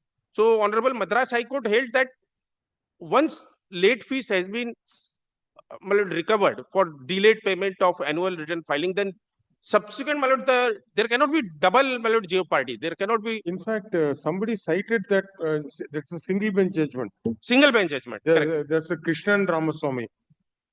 Yes, my lord. Correct. Correct, my lord. They cited that before us, and we have approved that view. You are not carrying that. Yes, I am carrying that, my lord. Our judgment, division bench. No, it is not a division bench. Krishnan Ramaswamy, my lord. This is a recent judgment. Recently means about 6 months back. Yes, 6 months. Well, that judgment. They cited this Justice Krishnan Ramaswamy judgment. Krishnan Ramaswamy. Correct. Before us, in another matter, we have upheld that view. Yes, my lord. You search for that. I will look for that. I will look for that. All right. We have heard Mr. Vinay Sharaf, learned advocate appearing for the appellant. For continuation of arguments, list under the same caption next on so and so date. Let copy of the appeal memorandum along with the stay application and annexures. Kindly keep it after vacation, my lord. All right. After vacation, you give it a next. So and so on Mr. Uday Shankar Bhattacharjee, learned senior standing counsel, appearing for the respondent by tomorrow. Yes, madam. And what is your latest topic video? Latest topic video. Latest video. For last 1 month, I could not do my lord. Because, my lord, because of the vacation coming close, my lord, every day He's got a sensitive topics. You convert it into a question answer session. Yes, madam. I suggested to you. Yes. That will make it more interesting. Yes, madam. See, he will be your your captive person only. Yes, madam. You draft the question and he will ask that question. Well, that is, my lord, I have older videos when GST came into being. So for each topic wise, I did say input tax credit, supply, all chapters I covered one by one on videos of only say 5-6 minutes. There I did in the same model. So somebody, we formulated say 20 questions for one topic, and then that person asks me and I replied. So I felt that. So what he can do is, he will be within the framework of the question, But he will ask ancillary questions. Correct, correct. Like any other assessee will ask the advocate, sir, what happens if this is happening? If I don't do that, what will happen? Consequences. So he will pour on the topic the entire. Otherwise, it becomes monologue. Monotonous, right? Right.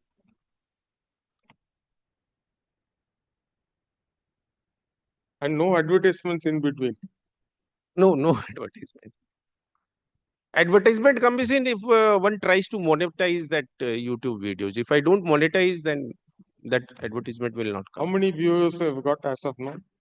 Well, it depends, my lord. Like one I did with Datar Saab with respect to that Safari Retreat judgment. So it was very well received. Around more than 10,000 views we got. In fact, Datar Saab also uploads all in his own channel. He is well immediately. So in his channel also it was very well received. That I also used to watch because he has edited almost all books. Yes. Income Tax Act is edited and Customs Central Excise. In fact, I met him in Delhi and I requested him that you have written authoritative books on company law, central excise, and income tax. So why don't you write a book on GST? I will assist you.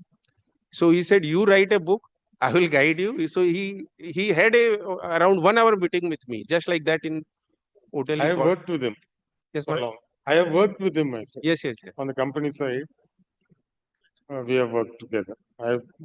At that time, he was not a designated senior. When he used to practice only in the Madras High Court. So I've taken him to the CESTAT. Very methodical preparation. But one thing which is distinct in him from other seniors who are there in the Supreme Court, that there is nobody more humble than him. And even the most junior person before him, he will give him a seat, he will listen to him. And the more importantly, I've never seen him tense. I mean, we briefed him even while the matter is being called out. If we tell some point to him, he is very eager to understand and trying to converse it. 3 of his juniors are sitting judges in the Madras. Yes, Madras High Court. Krishnan Ramaswamy. Yes. C. Saravanan, Senthil Kumar Ram Mumur. Yes. I appeared before all of them in Madras High Court also. I heard so. Then he knows what I heard so.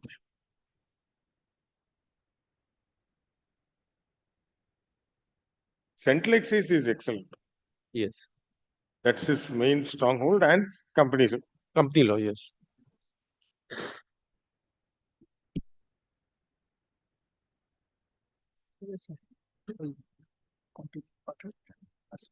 See my name. Yes, Google is type. Type my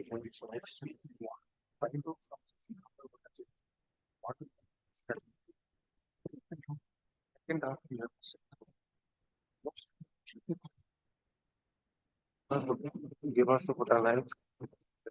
Ajay Kumar Gupta, super cheap.